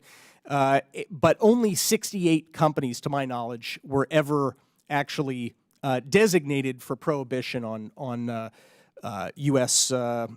Investment into Chinese military-affiliated companies. So a sector approach, the idea is you don't have a barn full of analysts, God bless them, over at Treasury. They're often having to divide different problem sets as well. I mean, I've been over there when I was in office. If North Korea's testing a nuke or a missile, that team has to really shift to start targeting North Korean entities. And by the way, Iran's creating problems. Russia's now launched the biggest war in Europe since World War II. That Treasury team is getting spread very, very thin. I know how hard they work.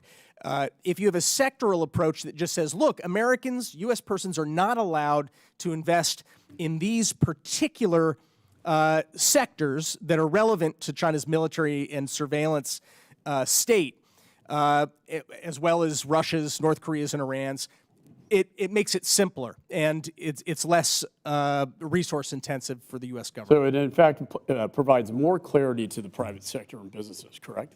I would argue it provides more clarity, yes. And entity can be changed overnight in China, correct? Sure. And so a sector-based approach would get around that. One of the things I mentioned earlier is that China has systematically shut down the research enterprise in China so that it's harder for foreign companies to acquire real-time information about ownership structures, supply chain flows, and the like. Those companies are being systematically rolled up and dismantled or co-opted to serve and align themselves with the Chinese Communist Party's. Will the gentleman yield for a question? And I'm not finished yet. We attempted to sanction under Treasury Hickson, which is a state surveillance company on the Uyghur Muslims. And guess what the Treasury Department said? In a letter to me and the ranking member, can't be done. So I guess it depends on who's at the Treasury Department. But yes, I will yield. Is the gentleman's contention then that that OFAC and the current sanctions regime is inadequate to the task of preventing sanctions evasion? I think the question is what's most effective? And I think the sector-based approach is going to be a more effective way to capture capital flow investment into these 5 sectors that we know are responsible for the buildup of the PLA and their war machine. An entity-based approach can be manipulated by the CCP, as the former Deputy National Security Advisor to President Trump has just told this committee and testified to. I'm not saying that sanctions aren't an effective tool. In fact, Mr. Barr and I have had many discussions trying to come to some sort of rational, conclusion to this, but it has to be in good faith. And I think, you could take the best of both, perhaps, and that's precisely what we're working on. Hopefully we'll wind up with good amendments. I yield back. All I really care about, sir, is we got to stop selling China the technology. We got to stop investing in their war machine, particularly at this dangerous time that we find ourselves in as we look at Taiwan and the Taiwan Straits, and you look at TSMC and semiconductors and the whole thing. So I appreciate your spirited debate. Chair now recognizes Mr. Mills. Thank you, Mr. Chairman. I think that we can all realize the significant importance of strengthening not only our supply chain and industrial capabilities, but also limiting our adversarial reliance upon China. For far too long, we've listened to many people on the other side of the aisle talk about the competition with China as opposed to what they really are as an adversarial nation. We have seen where China continues with their Belt and Road initiatives that has expanded out the Eurasian borders, attempted to take Africa, Oceania, and an effort to essentially cut off Western Hemisphere supply chain and further impact America economically, while simultaneously utilizing propaganda and misinformation warfare campaigns in developing nations to try and create doubt in American currency value to try and prevent that from being utilized as the U.S. global currency. Now, this is all in an effort, as we know, and the chairman had pointed out, with the Russia, China, Iran, and North Korea geopolitical alignment. This is an effort to try and attack the West in many different facets, but we have to understand that we can't help to continue to propagate that for them. I think that's where I actually agree that the outbound investment to China in critical sectors actually does provide our competition and our adversaries with the invaluable information, skills, and innovation that poses potential harm to America's national security interests.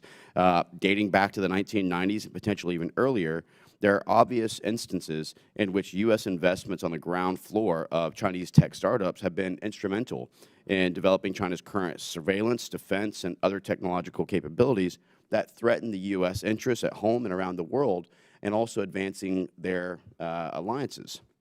So my question is, if a U.S. investor supports the development or acquisition of a critical technology by a Chinese company, can intellectual property protections or U.S. export controls effectively stop that Chinese company from transferring it to China's military or surveillance state? So the question that could could we know in advance if we're investing in a Chinese company whether we could prohibit it from transferring? And I know you said right now almost every company is state-controlled, and I do acknowledge that Chairman Xi's role in the CCP is to take over everything. But I'm just curious, what would be an effective tool that we could utilize that would help to prevent this and kind of get a bit of a heads up on it? Yeah, you know, China uses these, what they call forced technology transfer. In other words, it's sort of the price of admission for a lot of companies to have access to the Chinese market. I think, I mean, on the top of my head, you could require that they would have to report to their shareholders, which I think would be good practice anyway, if they were planning on transferring you know, hard-won, hard-researched, and developed technologies as a price of admission for getting into that market. But it's... And Mr. Harrell, some argue that China has sufficient resources domestically and abroad to invest in the high-tech companies. In addition to money, what value do U.S. investors bring to supporting China Technologies' ambitions? I think it's a great question, Congressman, because when a U.S. venture capital company, whether it's like a VC company or whether it's a venture arm of a big AI or semiconductor company, goes into China, it's not just putting that cash in that Chinese company. It is providing expertise to that Chinese company on how to go to market. It is probably doing some door opening and introductions to potential customers. It's providing expertise on how to run that company effectively. There's really a lot that goes alongside that investment that is value in addition to the cold hard cash itself. Well, I think we can all agree that one of the things that America needs to do is invest in building up our industrial base, ensuring that we have more capacity here at home, stopping our reliancy upon China, looking at things like eliminating the double taxation of Taiwan, which would allow the nearly 92% of global semiconductor manufacturing to actually be brought to the United States and other areas. But critical sectors of technology, research, and innovations represent the next generation of information, and I think that opens up Pandora's box as we continue to support that. I'm not trying to be hyperbolic, but the potential applications of AI, machine learning, quantum mechanics, hypersonics, and others are difficult to understate. The U.S. should absolutely seek to mitigate the threats from our adversaries who are actively seeking to beat the U.S. in these research races, and I think that's why it's so critical for us to start focusing in on the quantum data computing as well as for the quantum entanglement capabilities for AI autonomous drone sets. So for that, I yield back. Thank you so much. Gentleman yields. Chair recognizes Mr. Self. Thank you, Mr. Chairman, and thank you for, I think our ground has been well plowed, so I want to go a little bit further afield. First of all, I appreciated Mr. Barr's comments about the total integration of the Chinese private sector and military. Money is fungible. I think we need to expand our view here. Dual-use capability, even precursor chemicals, the supply chain, rare earths. I've not heard the rare earth minerals mentioned here at all. And we could go on. So this is not just technology. And I think we ought to move beyond technology. I realize we may be addressing technology here, but the broader picture to me is well beyond technology. So I want to go to the WTO and the PNTR. The WTO, the first question for you gentlemen is, are they still meeting the policies that China had to agree to in order to get most favored nation? That's one question. And then when we go to the U.S. PNTR, I understand the concern with repealing that. The tariffs would be larger. And, but I would like for you to comment on, is this the standard CBO static scoring, if you will, as opposed to the dynamic scoring, because U.S. manufacturing would pick up the slack? So I'd like for you to address both the WTO, are they still meeting it, and is there anything we can do about it if they are not meeting those policies? And secondly, when we talk about our PNTR, would you address my question on static versus dynamic scoring? Thank you. Congressman, thanks for those remarks and questions. Look, with the WTO, I mean, I'm not a trade expert, but I remember because I'd been working as a journalist at the time in China, writing for the Wall Street Journal when China came into the WTO. China made all sorts of promises about market access and the like in exchange for us bringing them into the WTO and giving them market access. I think I'm confident that if you were to ask folks over at the U.S. Trade Rep's office, they would tick off a long list of promises that were not kept by Beijing. It's very hard to enforce because in cases that we've brought in the WTO, Beijing's been able to run out the clock and sort of game the system in those ways. The WTO has worked, I think, a lot better for trade between countries that enjoy the rule of law. Of course. But so it's not to knock what we created with that system, but by bringing in a single-party dictatorship that was intent on not holding and keeping up its obligations. When I was working at the White House, I kept a list that my staff compiled for me of all of the agreements China had signed with the United States that they had abrogated. It was a long list. It was several pages, and trade was only the beginning of it. Let me just associate myself with Matt's remarks on whether China has lived up to its WTO obligation. Of course not. I mean, it's been very, very clear for many years now that they have not lived up to their obligations under the WTO. As Matt says, that's only one of many sort of agreements they have made that they have not lived up to. On your question about tariffs, I do think tariffs can be a valuable tool to help reduce our dependencies on China. As you note, we are dependent on China for certain things like critical minerals that are not sort of high technology kind of things, but instead go into lots of products, including high technology products. And I do think it would be valuable for the administration to really take a hard look at the important tariffs that the previous administration started, but to look at kind of what isn't working and where are we still dependent. And maybe critical minerals is a good example. We actually don't tariff our imports of critical minerals from China. And I understand why. We don't want to hike prices on critical minerals. On the other hand, if we're letting them come in tariff-free, it's real hard to build a vibrant U.S. ecosystem for critical minerals. So I think we do need to look at tariffs through that supply chain lens on how can we wean ourselves off of Chinese supply chains. Well, rare earths, critical minerals, as you call them, we don't mind because of our own environmental laws, not because of tariffs on China. With that, I yield back. Thank you. Gentleman yields. Chair recognizes Mr. Stanton. Thank you very much, Mr. Chairman.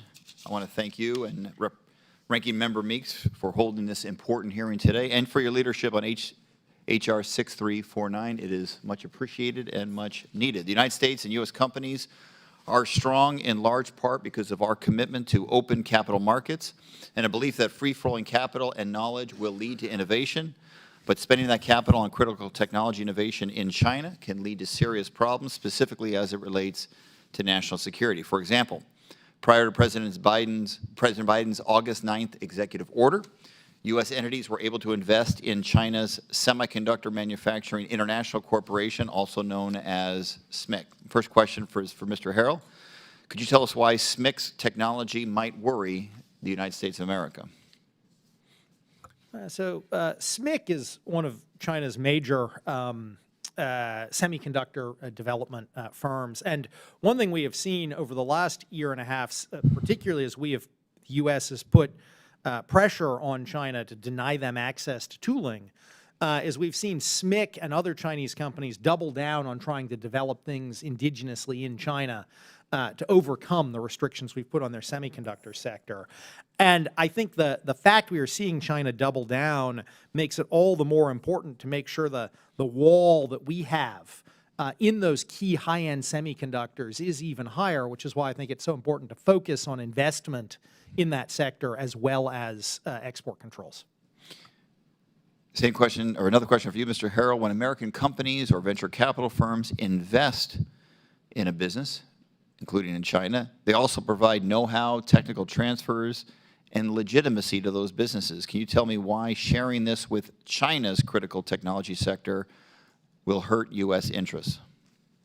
We clearly want to keep our edge here in the U.S. in these critical technologies, AI, semiconductors, quantum, things like that. And as you say, Congressman, when an American venture capitalist goes over to China to invest over there, it's not just the money that he or she takes with them. It is opening doors to customers. It is putting board members who help manage the company on the board. It is providing them kind of expertise on how to grow and how to expand. And those are all really important aspects to that company and whether that company is going to be able to actually succeed in developing that technology over in China, which we don't want them to do. This is a question for both Mr. Pottinger and Mr. Harrell. What if we don't do it? What are the ramifications of not using an outbound investment regime to address concerns about the PRC's critical technology sector? And please touch upon both human rights concerns and the impact on U.S. global leadership. Peter mentioned earlier the example of SenseTime, which had come on my radar when I was in office. These, on the human rights front, these are cutting-edge technologies that are applied specifically for the purpose of monitoring the thoughts, the actions, the communications. I mean, this is George Orwell's thought police in action. Building systems for identifying people based on their ethnic or racial background from a distance so that they can then be put under surveillance or segregated or even sent to a re-education camp. So on the military side, we're seeing, you take a company like DJI, for example, right? This is the Chinese heavyweight drone manufacturer that's got something like 70% of the consumer drone market. Well, they're supplying drones that are being used for military use on both sides of the conflict in Europe. And that was a company that was, it got its lead early investment from Americans. That's great. Mr. Harrell, anything to add to that? No, I think Matt put it very well. I'll be very brief. My last question. We are investing historic amounts in U.S. critical technologies through the CHIPS and Science Act.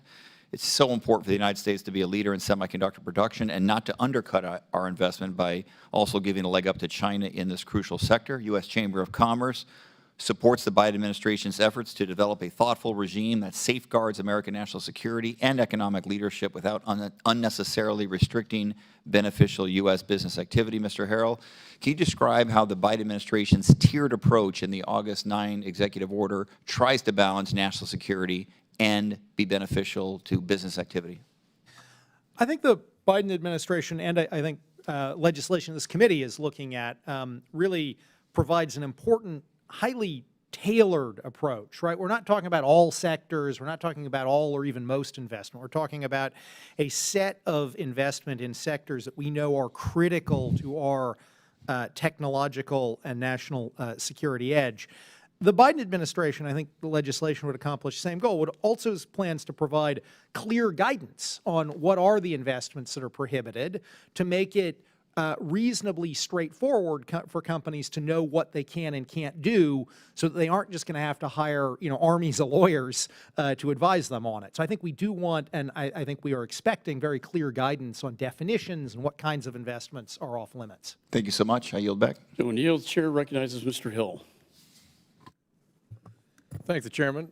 Thank you, gentlemen, for sharing your views with us today. And I think it's important to note that all members, both sides of the aisle and all the committees, and certainly our China task force, want to get to the sweet spot on this topic for an effective regime that has a reasonable cost-benefit metrics in order to screen and block, where appropriate, outbound investments to China. I just think that's where we are. We're going a bit around and around on how this would sit in the menu of what we have today, from all the lists that we have, export controls, tariffs in some instances. And so I want to thank you for trying to add clarity to it. Mr. Harrell, you, in your testimony, you praised President Biden's investment prohibitions on publicly traded securities by issued by Chinese military industrial complex companies, the CMIC designation. However, since being put on that list, Hikvision's revenues are up by 30%. Sinochem's revenues are up 60%. China Mobile's stock price is up 67%. Huawei and SMIC went on to develop an advanced 5G chip. So that doesn't seem like this system's working. How do you expect, an additional layer on that to be more successful?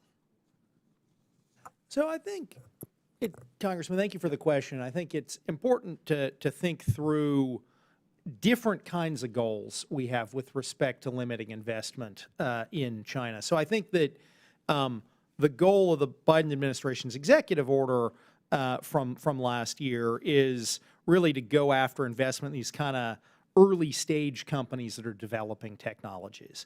I think that the CMIC list, which President Trump stood up in late 2020 and which President Biden has continued, is really to take an approach of where we know there is a Chinese company that is linked to the military, we're going to say Americans can't invest in that. Now, maybe those companies can raise money domestically or that sort of thing, but we think it's important that Americans aren't raising money in those big Chinese companies that are linked to the military. It's not to say limiting investment is the only tool we should take. I think where you have a Chinese company that's linked to the military, it's engaged in some activity like SMIC and semiconductors, you also have to have an export controls approach, right? Make sure they can't get the capital, they also can't get the technology.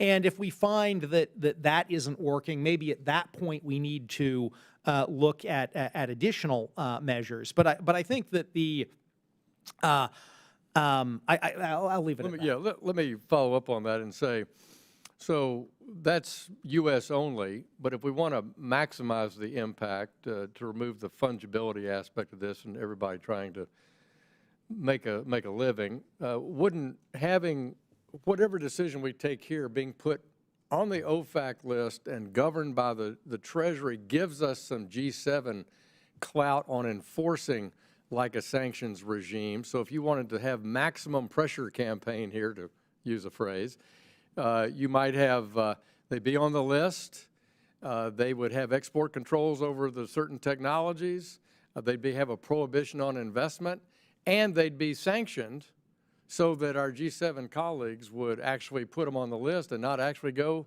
or anyway, pick a country. Wouldn't that be the strongest possible menu? So I certainly agree we want a multilateral approach to investment restrictions. So if we just do something here, do we get a multilateral approach? I think it is important for America to lead on this. And I think having an approach that limits investment and then making sure the rest of the G7 comes along, building that diplomatic coalition is important. Thank you. Let me slip in one question for my good friend, Mr. Pottinger, and thank you for your fantastic work in the National Security Council.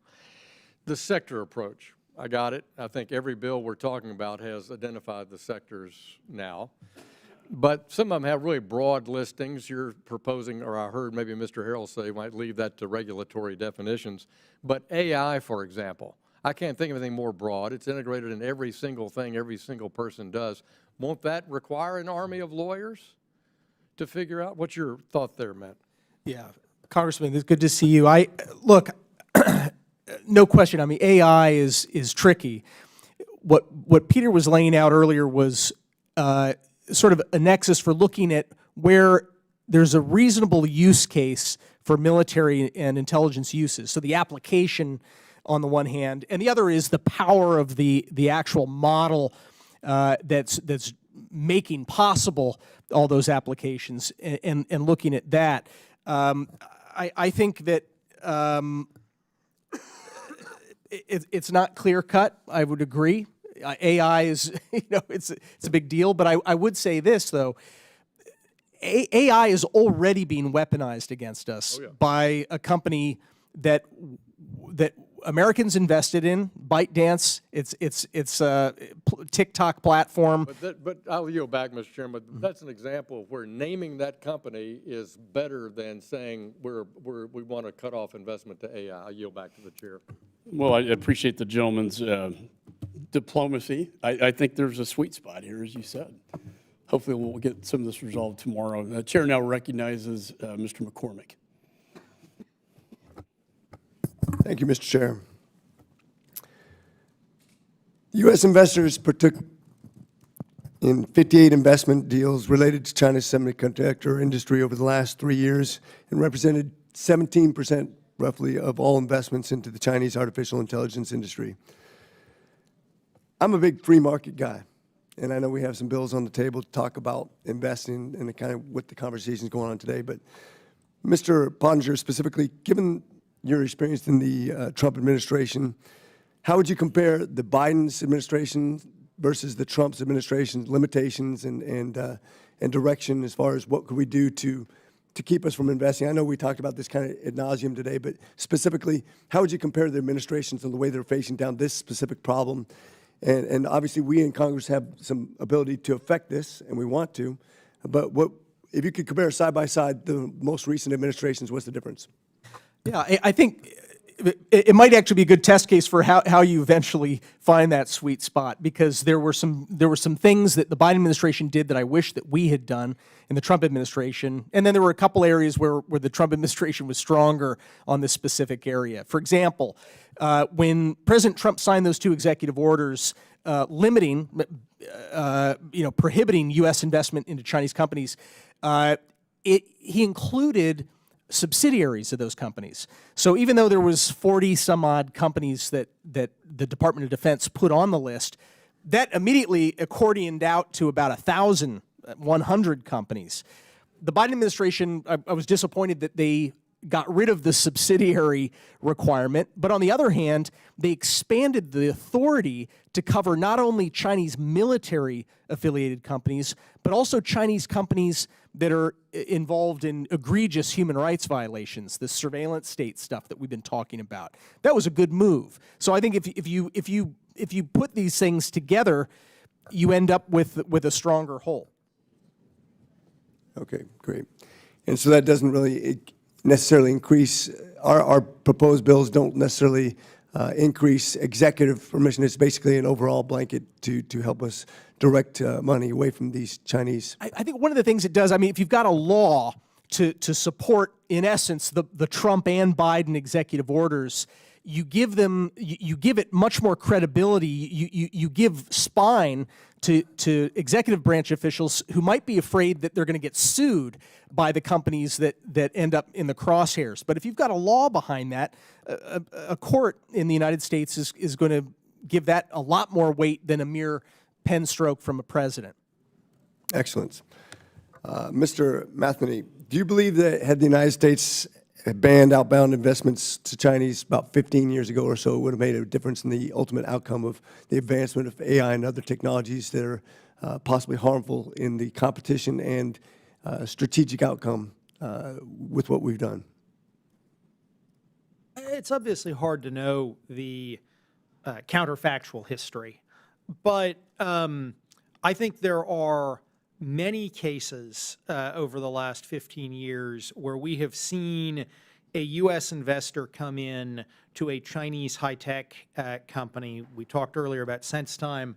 Matt talked about ByteDance, the owner of TikTok, where that early U.S. investment was absolutely essential to that Chinese company being able to thrive and grow both domestically in China and then ultimately around the world. And so I do think, just looking at the history of these kinds of cases, that had we had a tailored investment restriction regime 10, 15 years ago, we probably would see a less well-developed Chinese high-tech industry and some of these key technologies, and that would be very much in our interest. I think in some ways it's kind of a rhetorical question. It takes investment to make R&D and takes investment to make a company grow. That's exactly what happened. We were a big part of that, almost 20%. Mr. Pottinger, do you think any of our partner nations and allies have adopted restrictions to their citizens investing in Chinese defense sectors? Not that I'm aware of. I think that there's sort of window guidance in some countries where, you know, we've seen investment drop off from Japan, for example, into certain Chinese sectors. But again, I think this is one of these areas where we lead and eventually others follow. The United States, President Trump was the first official anywhere to put human rights sanctions on Chinese officials who were involved in the Uyghur genocide. It wasn't Europeans, it wasn't anyone anywhere else, but eventually parliaments in Europe and began to follow suit. Canada and others followed the lead of the United States. And I know I'm out of time, but just yes or no question. Does the PRC limit their citizens and private industry from investing in our industries? They heavily regulate, depending on where they want to see strategic gains. So there's a constant give and take in terms of the instructions that industry receives in China for coming into the U.S. So with that comment, just that it's an unfair system, I yield. Thank you, Mr. Chair. That's an excellent point. Thank you for bringing that up. Chair now recognizes Mr. Moran. Thank you, Mr. Chairman, and thank you to the witnesses today. Very important topic we're talking about today. I first want to, though, thank the Chair and Representative Barr for working to reconcile these two approaches that have been talked about so much, the entities-based approach, the sector-based approach, really reflected in the differing bills that are going through this committee and the Financial Services Committee. I agree with the chairman that there's going to be a way, and we must find a way to reconcile these because both have some issues that we need to deal with. Both do not actually get us completely to the end that we're all after, and that is, frankly, to quit assisting and helping China build its technology to the point where it's harmful to the United States' national security interest and our economic interest. That's certainly not the end that any of us want. So I applaud both the chair and Representative Barr for their work on this matter, and just wanted to say I'm encouraged by the discussion today because it tells me we are going to get somewhere eventually. Now, other countries have developed and implemented formal outbound investment restrictions. South Korea, Taiwan, and even China themselves have done that. I'd like to direct my first question to Mr. Harrell. What has been the economic outcome for countries like South Korea and Taiwan by imposing outbound investment restrictions? Thank you very much for the question. I know that when the Biden administration was looking at this issue, they looked at both South Korea and Taiwan, which have, frankly, fairly narrow, but I think nonetheless important limits on semiconductor investment by their companies in China. Obviously, both Korea and Taiwan have very advanced semiconductor companies, and a number of years ago, those countries restricted or imposed a regime to make sure that their companies weren't putting the most advanced technologies in China. Now, that was a really pretty narrow, only going after really the very, very bleeding edge of the technology. I think we need something broader than that. What the Biden administration would do is broader than that.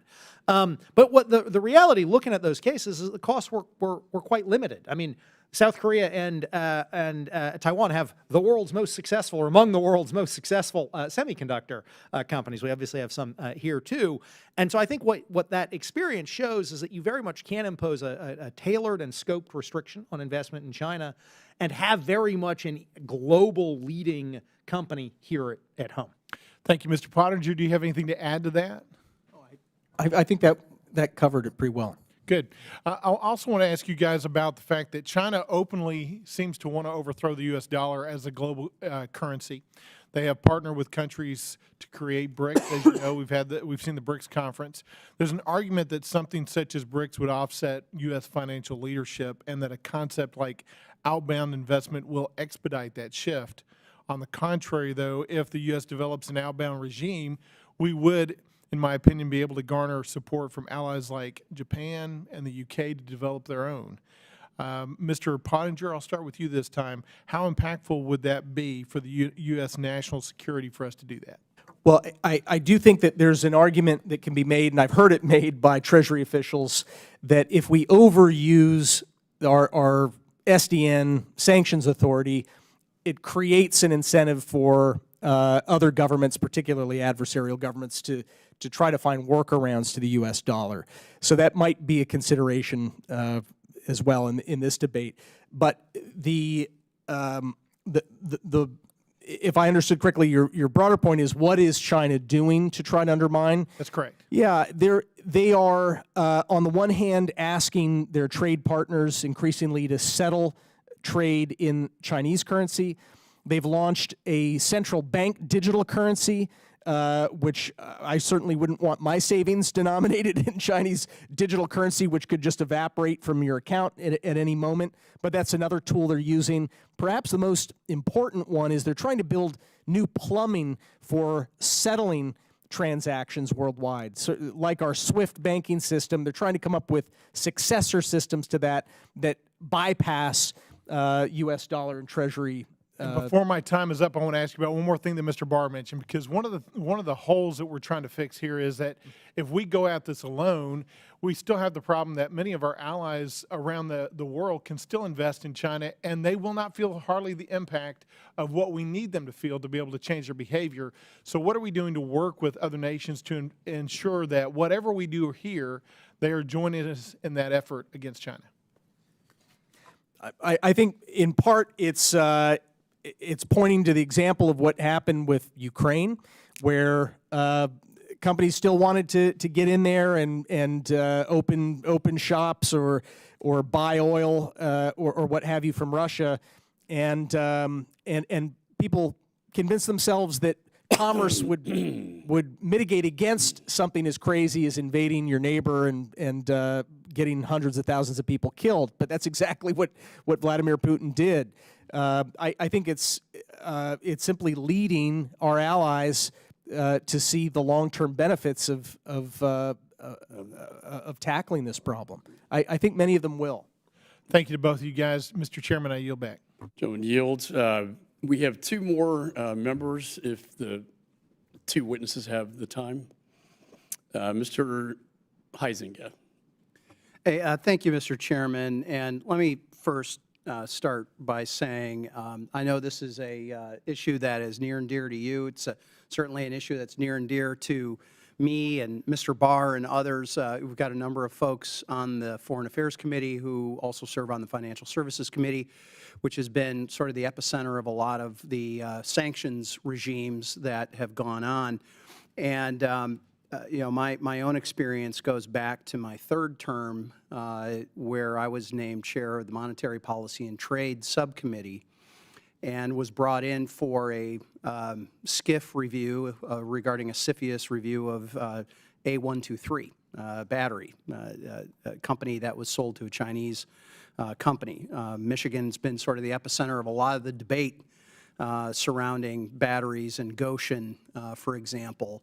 But really a lot of it is centered around automotive. So we've been dealing with this collectively for many, many years, because this is a real issue. It's a problem. And COVID, I think, just underscored this in ways that nobody really expected. Everything from paper masks to ventilators, and you know, having the Defense Production Act, the DPA being invoked to bring about medical equipment, not to mention pharmaceuticals, not to mention you know, the myriad of food items and all the things that we have become, in my opinion, overly dependent on China. So Congress has maybe been collectively, maybe I'll put it this way. I'm not, because I think the conversation's been happening within Congress, but maybe society as a whole has kind of come late to the game a bit with the dangers and the overdependence on China. And so we have, my whole point in this is we have many common goals, which is to limit the economic and military influence that China has in certainly over the United States, I would argue in the Indo-Pacific region. So what we are having the discussion about is the methods, all right? And what I personally am looking for is making sure that we have an effective and real way of curbing and bending that influence that China has had. We've done a lot of work on that with the Financial Services Committee over the years. The work that's been here on the Foreign Affairs Committee is important. The China Select Committee I'm been working with Mr. Barr for a long time on these issues, and in my mind, Treasury is still sort of that main thrust of what where the most effective sanctions can be. But as we know, with a lot of other things here in Washington, D.C., whether it's the border, whether you pick the issue, if you're not willing to enforce the rules and the laws that are already on the books and the systems that are in place, just adding a new system isn't necessarily the solution on that. And I just want to be very careful that we are doing that. I do have some concerns about the authority being turned over to an agency that may not have the experience in that. I have little confidence in the Commerce Committee, for example, or some other committees, State Department. I mean, that's sort of, to me, doesn't make a whole lot of sense. State Departments, that's not their bailiwick. So I have a quick question for both of you. If you can let me know, are you aware of any U.S. companies that have invested in Chinese companies that have gone into partnership with the PLA? Go ahead. Sure.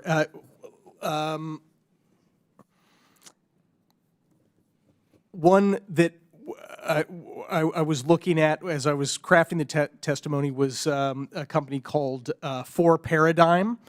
4Paradigm is an AI firm in China that has reportedly sold software to China's military for what they called, quote, battalion command, decision-making, and human-machine learning. That company was seeded by Goldman Sachs, Sequoia Capital, and probably some others as well. Another would be Biren Technology, B-I-R-E-N. That's an advanced semiconductor designer that wants to compete with NVIDIA in China. In fact, it's already on the Commerce Department's entity list for potential ties to, quote, weapons of mass destruction, advanced weapon systems, and high-tech surveillance. And that one was invested by a couple of American venture capital firms. Okay. I know my time has expired. I don't know, Mr. Harrell, if the chairman will indulge. Otherwise, we can do this in writing. So I appreciate that. Mr. Chairman, I yield back. Thank you. Thank you. Chair now recognizes Mr. Lawler. Thank you, Mr. Chairman. Last year, Chairman McCall and I sent a letter to BIS Secretary Estevez with questions about how Commerce is implementing U.S. export control laws in response to China exporting goods to designated state sponsors of terrorism, Cuba, North Korea, Iran, and Syria. The indirect resourcing of state sponsors of terrorism from U.S. entities is a serious concern and should be met with strict reform. It took the Biden administration 6 months to respond to our inquiry, and they seem to share our commitment for preventing U.S. tech from being illicitly acquired by our adversaries. But actions certainly speak louder than words. So we will see what they do on that front. Just as concerning, though, as using U.S. tech for nefarious purposes is U.S. investment in nefarious technology. Not only should we not be providing resources to terror, but we should not be providing their funding. It is past time to establish outbound investment restrictions to ensure U.S. dollars are not funding the development of tech that will be used to counter to our national security interests. Is it possible to utilize or expand existing export controls to restrict U.S. capital investment into China? So my understanding, and I know there's been a bit of debate on this, but my understanding is that even with the important reforms to U.S. export controls that Congress enacted in 2018, the Export Control Reform Act, it remains really technology focused and is just not well suited through ECRA and through the export controls to go after dollars where there is not a technology flow alongside that. So are you of the mindset that we need to develop a different vehicle or regime by which to do this? I am. I think it's very important to develop what I would view as different but also complementary. I mean, it should be done in parallel, complementary regime to go after the dollars so that, Congressman, as you say, not only are we not giving the Chinese technology, we are not investing in their ability to develop the technology. Are you aware currently of any instances in which U.S. government tools, such as export controls, were unable or insufficient to mitigate the risks presented by U.S. investments into China? Any specific examples? Well, earlier, Peter was talking about the example of Huawei, where President Trump took action to prevent Huawei from being able to acquire high-end semiconductors that had been made with American technology.